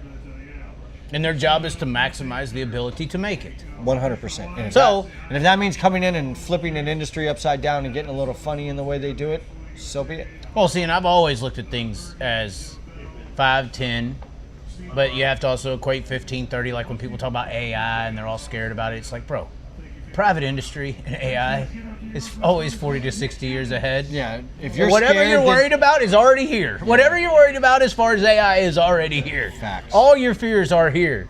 All of them. Facts. The dark side of the moon. I mean, half of them are probably in your chat right now. The dark side of the moon was not just a album cover. There is something happening there. But anyway, the point there is, why come in here and take one over? The problem is with sprint car racing, when a smart person analyzes it, is it does act collegiate. It doesn't have structure properly. It doesn't have a pro league. World Outlaws could be considered that, how they operated, but it didn't operate as a pro. No, listen. I think what we're going to have in 5 years in sprint car racing, you're going to have high limit develop these 15 franchise teams, and then I think whether they get publicly swallowed or privately have already been swallowed, you're going to have 15 develop on the World Outlaw side, and then you're going to have your 30 conference teams. You're going to have 30 teams on 2 conferences, and they will have collaborated races here very soon. The problem is, even the small... My opinion is that's never going to happen. Even the small-minded people in it think it's a good idea because of how much money these match races are making in the grandstands and attention and content. They're seeing the dollar signs. They're only going to ignore it for so long. I believe you're giving certain sides of this fight way too much credit. I'm thinking that's a TKO idea. Whether they want to... Of course TKO thinks that way. That's why they're billionaires. Right. That's why when they make a trade a day, it moves the entire Seriously, I'm thinking market. too smart about it. I need to dumb it down. What I'm saying is you're giving a particular side, and I'm not going to say which side, way too much credit. They just don't think like that. They honestly think they're doing it right. Well, I already know who you're talking about then. So you're not going to... Stupid is as stupid does, Mrs. Blue. Like, you're not going to change the opinions of people who are making the money that they make and selling out the venues that they sell and convince them that the way they're doing it is going to lead to their demise. Because they're like, dude, how could you say that? Look around you. We're successful. They just don't get it. There are tons of companies out there that go insolvent. I'll give you an airline as an example. In the morning, we spend $45 million in expenses just to operate for one day. Hopefully we make $49.5 million back by the end of the day. Otherwise, we're bankrupt. This is why airlines are some of the most volatile things in our entire economy. It's why our government has to come in and save them. If an airliner gets grounded, one company gets grounded for longer than a day, they have to file bankruptcy and or go after money from the government to help them out. Because they're insolvent on a daily basis. They make a certain amount of money, but they spend more than they make every single day. But they're also tied to Boeing, who does all the big government work. What I'm trying to tell you is it's real easy to be comfy and not think that you're insolvent, and the handwriting's already on the wall. Like, your business model is already 10 years behind, but because you're still selling tickets, you don't think you need to change. Well, no one ever... It's like... your last relationship is always going to be your last relationship. Everyone before that was not. Right. So whether you're in love at 21, 55, or 70, the very last person you marry or are in love with is the one. Everybody before that was a failure. Right. So same. Like, you don't know that until you get to the one success. And Right. you thought everyone was a success. Right. So same here. Like, getting certain individuals in companies to understand that they need to step their game up, not for the now, but for the future, to kind of future-proof their business model. It's been an impossible task. Period. Impossible task. And it's what led to the uprising that you're seeing now. It's what led to guys like Kyle Larson and Brad Speed going, you know what? If you guys aren't going to change, if you're so set in your ways, if you think you just got it like that and you're doing it right, you know, Dana White always says, oh, if you think you're so much better at it, go start your own fucking organization and we'll see you in 20 years. They were like, why not? Right. Let's do it. They had the pieces. They had the balls. They had the pieces too. There's only one guy who's going to do it, and that's Kyle. Just saying, like, they were tired of the monarchy. Now, whether that's right or wrong, I'm not sticking up for one or the other. I'm just saying, well, what I believe their general thought process was this whole "you need us, we don't need you." That day's over. Because you definitely need us. Well, and then I would just additionally say that, and I don't mean us as in I'm Kyle Larson, I'm Brad Sweet. I mean us as in you need the racers. Right. You need to respect what they think. You need to respect their opinions, and you need to respect their needs and wants above your own. Right. Because we are in the entertainment business. I'm the entertainer. That's the fan. As sad as it is to you, because you are the company, you're third in line. You are the third most important piece of this puzzle. Right. Certain people don't think that. And that's why they are dealing with what they're dealing with. It's elitism. Well, it's, within the sport. No, it's self-delusion. Well, I think most elitists are in self-delusion. Self-delusion and thinking that you're the most important piece of the puzzle. Yeah, it's kind of like the guy who starts a softball team, puts nothing but Division I college players on it, but makes himself hit cleanup because he started the team. Like, total delusion. Like, you don't even belong on this team. You're hitting cleanup? Like, you aren't what made this. Right. We made this. Right. We are what makes this. People buy tickets to watch. They don't come to watch you write shit down and type on the computer and be a exec or a video guy or even me. Like, they don't come to watch me. I make some of the baddest kick-ass stuff that people love to watch. Still, they don't come watch me to make it. Oh, no. They come to watch the cars that I film. Right. So I would never think that I'm the most important piece of the puzzle. Even though I think the media is one of the most important pieces, it's still not the most important piece, because without the racers and the drivers and the teams and the team owners and the people who actually fuel the car to come out, I don't have a job. Right. That's it. And it's the same thing with these racing organizations. Right, and I feel like I'm in a weird particular now, spot. if you're a Dana White, you know, and you're the one making these guys superstars, yeah, you're the one who's actually making the content, pushing the marketing to new levels. You're promoting. And you're actually promoting, then you jump to the front of the line, because those guys wouldn't be anything without you. You could take 25 different racers and make them superstars, because I'm a superstar maker. I'm now the most important dude in the room. But if all I do is have a series and I expect all my athletes to make themselves superstars, I'm now like on the third, fourth, fifth row of the bus. Right. I am this important. Right. Because whether I come or go, the sport will live on. What you need to do as a promotion is make it to where if you were to leave, the sport would not go on. When you're that kind of promotion, you're making a difference. Right. Like if Dana White were to leave the UFC, it would make a difference. Oh, it'd be huge. Well, I cannot say that, and no offense, in any certain organization, but if certain people were to leave, the organization wouldn't just fall apart. They'd still field race cars. They'd still put up banners. They'd still have a guy who waves a flag. They'd still have tech guys. See, I think that Larson's in that Dana White role with High Limit. Absolutely, because you're right. I think that without Kyle Larson. But then how are you criticizing the Outlaws? What do you mean? Oh, it sounded like that. Because they don't have a Kyle Larson, and they don't. Well, then, so they have a brand that Ted Johnson built that they're living and existing on. Absolutely. Okay, that's the truth. who made the Outlaws. It wasn't the current regime. The one thing I will say that the World of Outlaws should be very proud of is dirt fishing. That was something that they came up with, that they did first, that they said, hey, you know what? We're going to put our heads down for the next 5 years. We're going to develop our own streaming service. That's true. Okay? They innovated that. No one can take that away from them. Other than that, what have they done to improve the World of Outlaws since Ted Johnson owned them and had them on national television and had major corporate sponsorship? Channel Lock, all of them, yeah. Have they done that? Riker State. I mean, we can look on this wall and see. How about this? Other than NOS Energy Drink, what's the average lifespan of a title sponsor for the World of Outlaws? Oh, God. Let's go even further than that. Craftsman. Let's go further than that. Where were those title sponsors at before they were title sponsors of the World of Outlaws? Who did Pennzoil sponsor before the Pennzoil World of Outlaws? Jack Hodenshield. Yeah. Who did Craftsman sponsor before the Craftsman World of Outlaws? Donnie Schatz. Who did STP sponsor before the World of Outlaws? Donnie Schatz. Who did NOS sponsor before?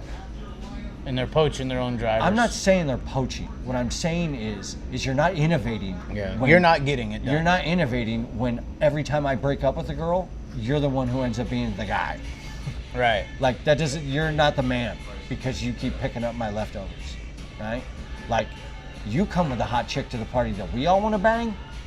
You're the man now. Right. Right. But as long as you're gonna wait till 3 a.m. and the lights come on at the bar and just pick the ones that no one else wanted anymore or that were just there, like that, you're not innovating. Right. You're surviving. You're not living. You're just not dying. Right. That is the Outlaws, not living but not dying. And it sucks. Because there's a hell of a blood bag full from the Ted Johnson era. It sucks because the fucking World of Outlaws is the most, to this day, the name World of Outlaws, it just is the most prolific thing in all of dirt. Period.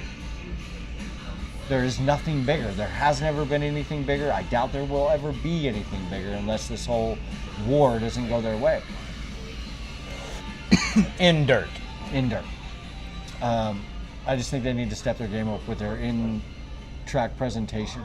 Not the way it's run. So here's what I'll say. This is what I was trying to tell you with who's a better series. It's not that simple. Because there are a lot of things that High Limit does that are better than the World of Outlaws. There are a lot of things that the World of Outlaws do that are better than High Limit. Right. Right? Each one puts a really good package on the track. Like the on-track performances are pretty dead heat right now. Like it's just as exciting to go watch Reitzel and Rico and those guys throw sliders at each other as it is to watch Gravel go flag to flag and kind of sort of have their a battle. format fucks them up a little bit. Right. So both has quality drivers, right? And the on-track presentation is, I'm going to have to say, goes to the Outlaws a little bit because they go to more big races that really like showcase how big it is. Eldora, the High Bands, Williams Grove, Knoxville Nationals. I mean, at the end of the day, High Limit can like go to the dirt track at Texas Motor Speedway. I was there for their championship race last year. I was as well. There was like 1,100 people. Oh, there's no one there. And you look out, and you look out behind the fucking grandstands, and there's a damn event going on that has like 200,000 people. It was a truck event. It was a lowrider truck event. Yeah, at that. Yeah, 200,000 people, and you can't get any of them. Yeah. Where's the marketing there? Why is Tony Romo not there as a grand marshal? Anybody for that matter. Just anybody. Well, and I'll go even further than that. It just made no sense. I was so mad at that made Texas. no sense. It's your championship race weekend. And you got No. little flags and banners. There's like zero. There's Zero. no fireworks. There's no explosions. Well, and I thought there's that's- no like Vegas style chicks on either side of the winner's podium. There's no like if you're the High Limit series and you can play on the whole casino thing, bruh. Have a golden vault that your champion walks out of. I mean, just anything besides the Wheel of Death. Like, come on, guys. Right. Like, stop with the high school looking props. Yeah. And start investing in your in-race promotion. If you want to call yourself a professional sporting venue, you got to act like one. Right. Not just because the racing's that good. Leader, there's a race for Oh, the Tanny lead. Holmes. Tanny Holmes out of the ballpark. Oh, no. Oh. Tanny Holmes. Oh, that was Robbie Price that got clipped by, I don't know who was it leading?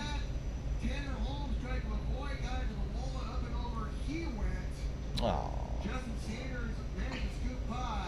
So that's my take on it. Like, they both have they both do better than the other in certain areas, but if I had to give an overall grade, the World of Outlaws definitely have, at the highest end, better competition. Gravel, Macedos. You say that, but they're getting handled pretty good by the regular high limit guys now. I mean, it's not that much of a. I would like to see It's not as much of a gap as I think. I would like to see that stat over 20 races. Yeah, that's true. I think, and it's not even really the drivers. I think it's the teams. You have more elite teams, operations, crew chiefs. Opportunities. How many opportunities does a guy like David Gravel get to go to a high limit race and go, I don't care, I'm just gonna fucking go for it. Right. The high limit guys, any point in time they want, have a free pass to go just be like, tonight, I don't have to give a shit. Right. I'm standing on the gas. Like, I'm throwing caution to the wind. Right. Where it's hard to get like a David Gravel out of the mindset of, this is what I need to do to go consistently fast, not tear up race cars, and just be as consistent as possible. He's not going to break that just for funsies to go run with the high limit series. Right. You know what I mean? Yeah. That's a champion's mindset. But even that's when a champion's mindset. But even when high limit came to the Wisconsin races, I mean, they fucked them up pretty good. Again, you had Thorson up there, you had Courtney up there, you had Danny Sams up there. I mean, how much of a gap is there? Do we just have it in our mind that these guys are just that elite, or is it fact? I don't think that they're that elite. It's that they consistently are the same top 5 pretty much everywhere they go. But in the Outlaws. Yeah. But that's in the Outlaws. Mm-hmm. If you threw in these other guys from high limit, I don't know. I was saying that too, but after watching the last couple races, I don't know if their top 5 is just that magical. You know, I would have always assumed that Sheldon, for instance, is better than Tyler Courtney. You think Sheldon's better than Tyler Courtney? Fuck, go to 3rd or 4th. Who's 4th in the high limit? Better than Brent Marks on a consistent basis on the racetracks across the country. Sheldon? Yeah. Yeah. At all. Absolutely. Well, that's what I'm saying, though. That's like their top guys. Yeah. That's 2. So I would assume anyone in the Outlaws that I think's better than Sheldon obviously must be better than second on back with them. It's just but I don't know if that's the case. It's a hard comparison because you need to race these guys heads up like they are over 20, 30 races to really go, okay, consistently, this is what happened. Right. Because in sprint car racing, on any given night, anything can happen. So when you only match race 3 weekends out of the year, or 4 max. I think it's more than that now, but what I'm saying, we're only 2-3 weekends into that though. Like, they haven't gone heads up that much. They went heads up at Volusia, kinda. Yeah. Because everybody goes heads down up there. at Knoxville. Right. Wisconsin. I'll say this too. One thing I've noticed is the top guys on the World of Outlaws, you give them 2 days. Oh yeah. By the second day of the track, they're there. Here they come. But that's not driver. That's what I mean. I think it's more so elite operations. Well, regardless. That's the car, that's the crew I chief. see that the World of Outlaws guys, the top guys, on Fridays, you'll have a Cole Macedo or a Billy Baylog or... Canada, you'll have your locals, fighting with them to maybe win a race. But give that a 2-day show, and bye. That shit gets shut the fuck down by night 2. Yeah, Oshweekend the was a great example. cream rises to the top. Oshweekend was a great example of a track they don't even go to, never been to, most of them. Absolutely. First night, the locals and everybody's putting it on them. Second night, So that's they're in the B main. So that's my point with this whole heads up thing. Like, let's see what it looks like when you guys all race together 20 races in a row consistently at 20 different venues, and then we'll look at the stats and go, hey, I got to give it up. Yeah, the high limit guys are better. We're basically going to have 3 weeks of it straight. That's my point. Wisconsin, Knoxville, Houston. Again, so time will tell. And then it won't be much after that, Kings Royal. Yeah, time will definitely tell. Oh, God. Corigliano gave us the thumbs up. We're safe. I think. No. Kyle Busch built up NOS energy in NASCAR. Not true. What's that? What happened? Idiotic comments. The What'd he say? 7-7 guy's an idiot. Kyle Busch built up NOS in NASCAR. Glenn Donnelly started Dirt Vision. The big block guy. Glenn Donnelly? Yeah, no, I've heard that name a few times. He was the guy. Did he start it in tandem with Brian Dunlap? And I think that's Brian where Carter? Dunlap's from. I think it was with Dunlap first, without Carter involved. That was before the Big Block Dirt Series was sold to World Racing Group. Does that make sense? He said this dude did a 180. Which dude? And He doesn't. about what? You gotta learn to not look at certain people's comments. Well, everybody has a voice, right? Dank Danks. Some other voices should be valued more than Dank Danks. All these companies sponsored NASCAR first, since why the sprint cars looked like the cup cars. Yeah, but that's only because of Tony Stewart and Casey Kane. Wow. And Ricky Stenhouse. Ricky Stenhouse is the NOS No, guy. hell no. I thought it was Go Ricky back and look Stenhouse. at the 90s. You have to look at half the pictures in here. These cars all have corporate sponsors all over. Period. Well, the new age corporate. More than they even do The now. new age corporate. Yes, the old age corporate was way more involved. Way more involved. Old Way age more corporate involved. was... Corporate America was involved in dirt. So all these dudes who I see, Yeah, like, how did when I see the these guys, the Coors Light listen, Silver when I Bullet of see Brad these Doty. guys on here talking about how we shouldn't have corporate America, It's so it'll ridiculous. ruin dirt track. It's so ridiculous. I got news for you. Through the 70s, 80s, and 90s, all you had was corporate America and dirt track. It's Right. why it was as big as NASCAR. So what the hell are you talking about? They're just stupid. If you're a Brad Doty fan, if you're a Steve Kinzer fan, if you're a Jack Hodenshield fan, if you're a fan of anybody from back in that era, they all had corporate sponsors. Look around. You want a water? Look at this. There's nothing but corporate sponsors on the old pictures here. No, I'll go grab ice water. Now you're more likely to see thanks to Bob's Garage on the side of a sprint car than you Yeah. are a corporate sponsor. And it's 2025. Well, and the biggest team on the tours that we know of All is sponsor Husitz, themselves. and it's sponsored. Yeah, they're all sponsored. Roth, Husitz. That's what I've been trying to tell you. Once the millionaires are done losing money on the sport for funsies, Yeah. we're in fucking trouble, dude. It's very true. Now NASCAR might be getting rid of the charter system. Yeah, sure. Hod wasn't getting Pennzoil without NASCAR ad budget. Where does these people get their information? I have no idea. Where do you get your information? Y'all act like NASCAR was big in the 80s. IndyCar racing was bigger than NASCAR. They were big, but they were on the same level as a sprint car event. A little bigger, obviously. I'm trying to understand what Ben Thomas is saying here. Hod wasn't getting Pennzoil without the NASCAR ad budget. Same with Fred Raymer with the beer car.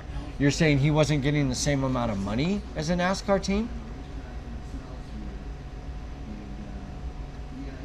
I have no idea. I would like him to clarify because I happen to know exactly what the situation was because I used to work for Hod.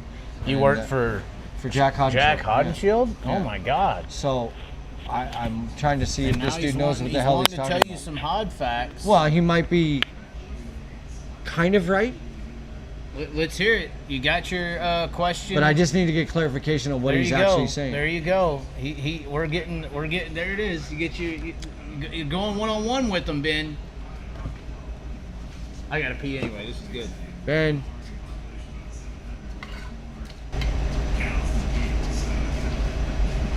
Come on, Ben. Benny. Benjalum. Ben Verini.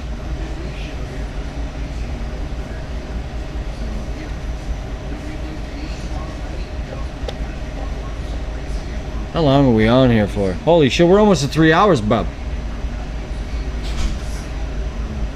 Anyways, Ben, I don't know what you're saying there, but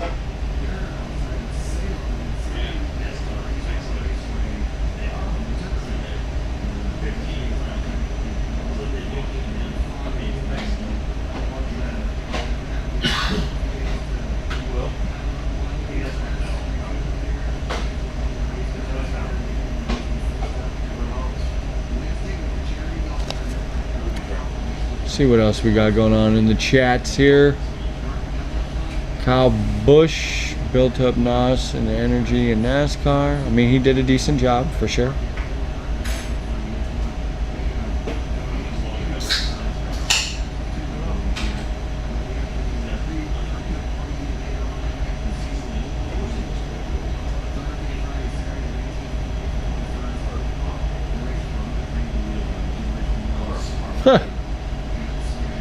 Yeah.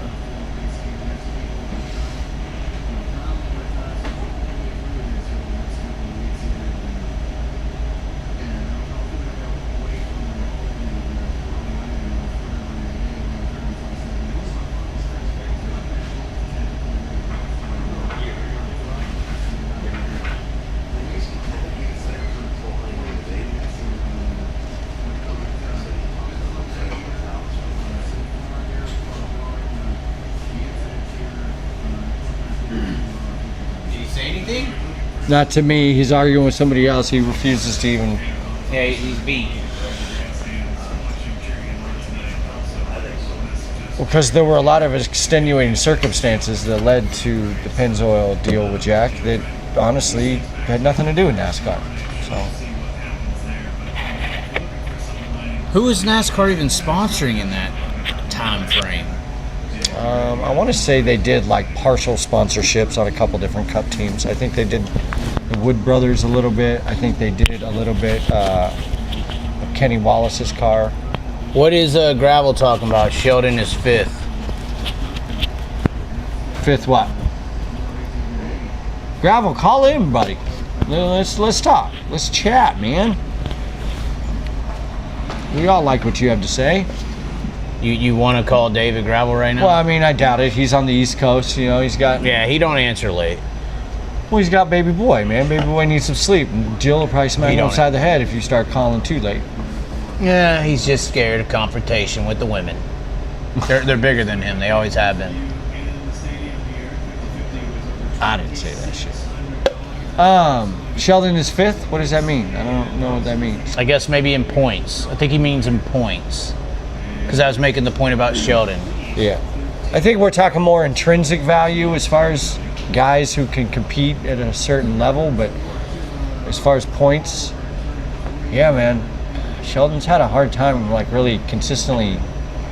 What do you think's holding that team back? I confronted Ripper one time about it. He said it's equipment. People think that they get proper funding, and they kind of don't, motors wise. They are running Stantons. Why are you got Stantons? Why ain't they Kistler'ing it up or Garretting or why can't they get some exclusive home run hitter? I'll do you one better.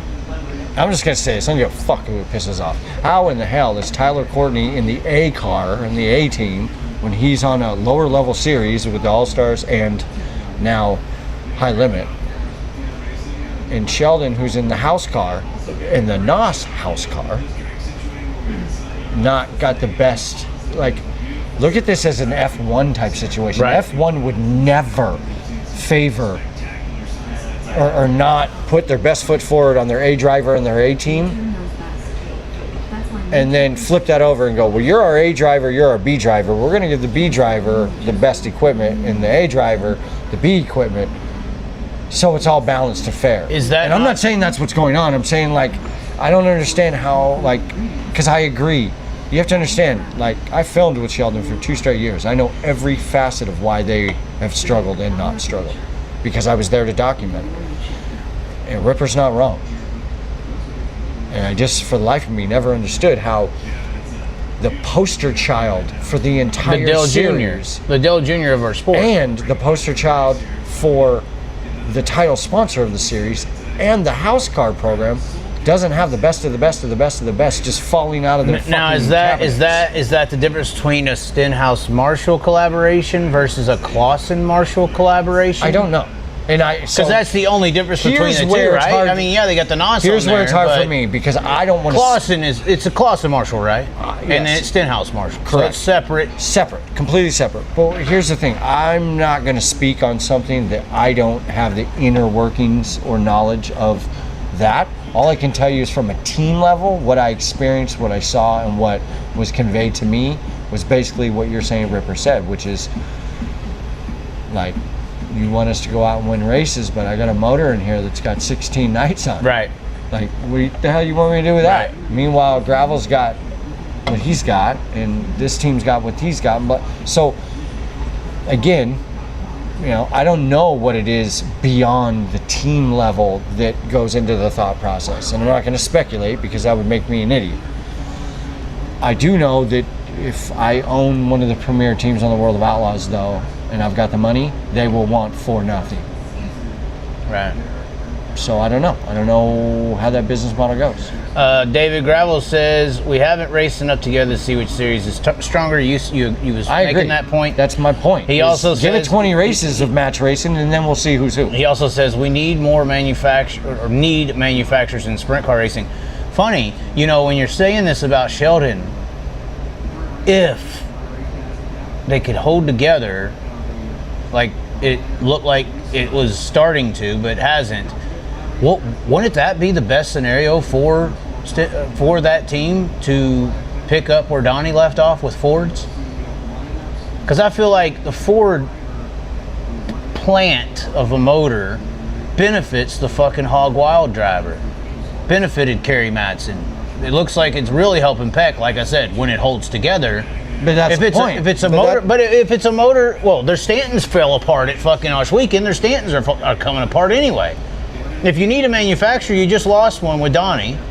If the missing piece with the Sheldon team is motors, I mean, it's not like Donnie's Fords fell apart all the time. I mean, this new thing they're trying to bring back with Justin, maybe it's going to have some time, and maybe they're going to figure it out and work the kinks out beforehand. But why, if you're not Ford, would you not want to jump onto the Dale Jr. of the series and fill a gap where it looks like they're lacking, which is motors is the gap. So are you asking why Ford doesn't approach them to collaborate to make sure they have the best motors possible, or should it just sounds like a home run scenario? Or if should Clausen Marshall be approaching Ford to say, hey, we'll run all your motors? Stenhouse Marshall. Or sorry, Stenhouse Marshall approach Ford and say, hey, we'll run your motors, but make sure they're good ones. Which are you saying that they should approach Ford or Ford should approach them? Well, I would say, based on the explanation you're telling me and what I've been hearing, that operation needs Ford almost more than Ford needs them. Because it doesn't look like the magic tree is going to pop out and they're just going to get motors from somebody, because it ain't happened. I think they need Ford more than Ford needs them. And I would also probably say that if Ford wants a presence in the World of Outlaws, I mean, it's the best sell. It's the best sell, is it not? What other driver would Ford want to collab with? I mean, the only way you could maybe get to the status level of Donnie is if you were to partner with the most popular driver on the tour. Yeah, true. And they need you. And they need you. They need motors. Yeah. We may be making the deal right now. This is how it actually works. Right? You start calling the egos out, and that's when the egos do something. It's crazy. Absolutely.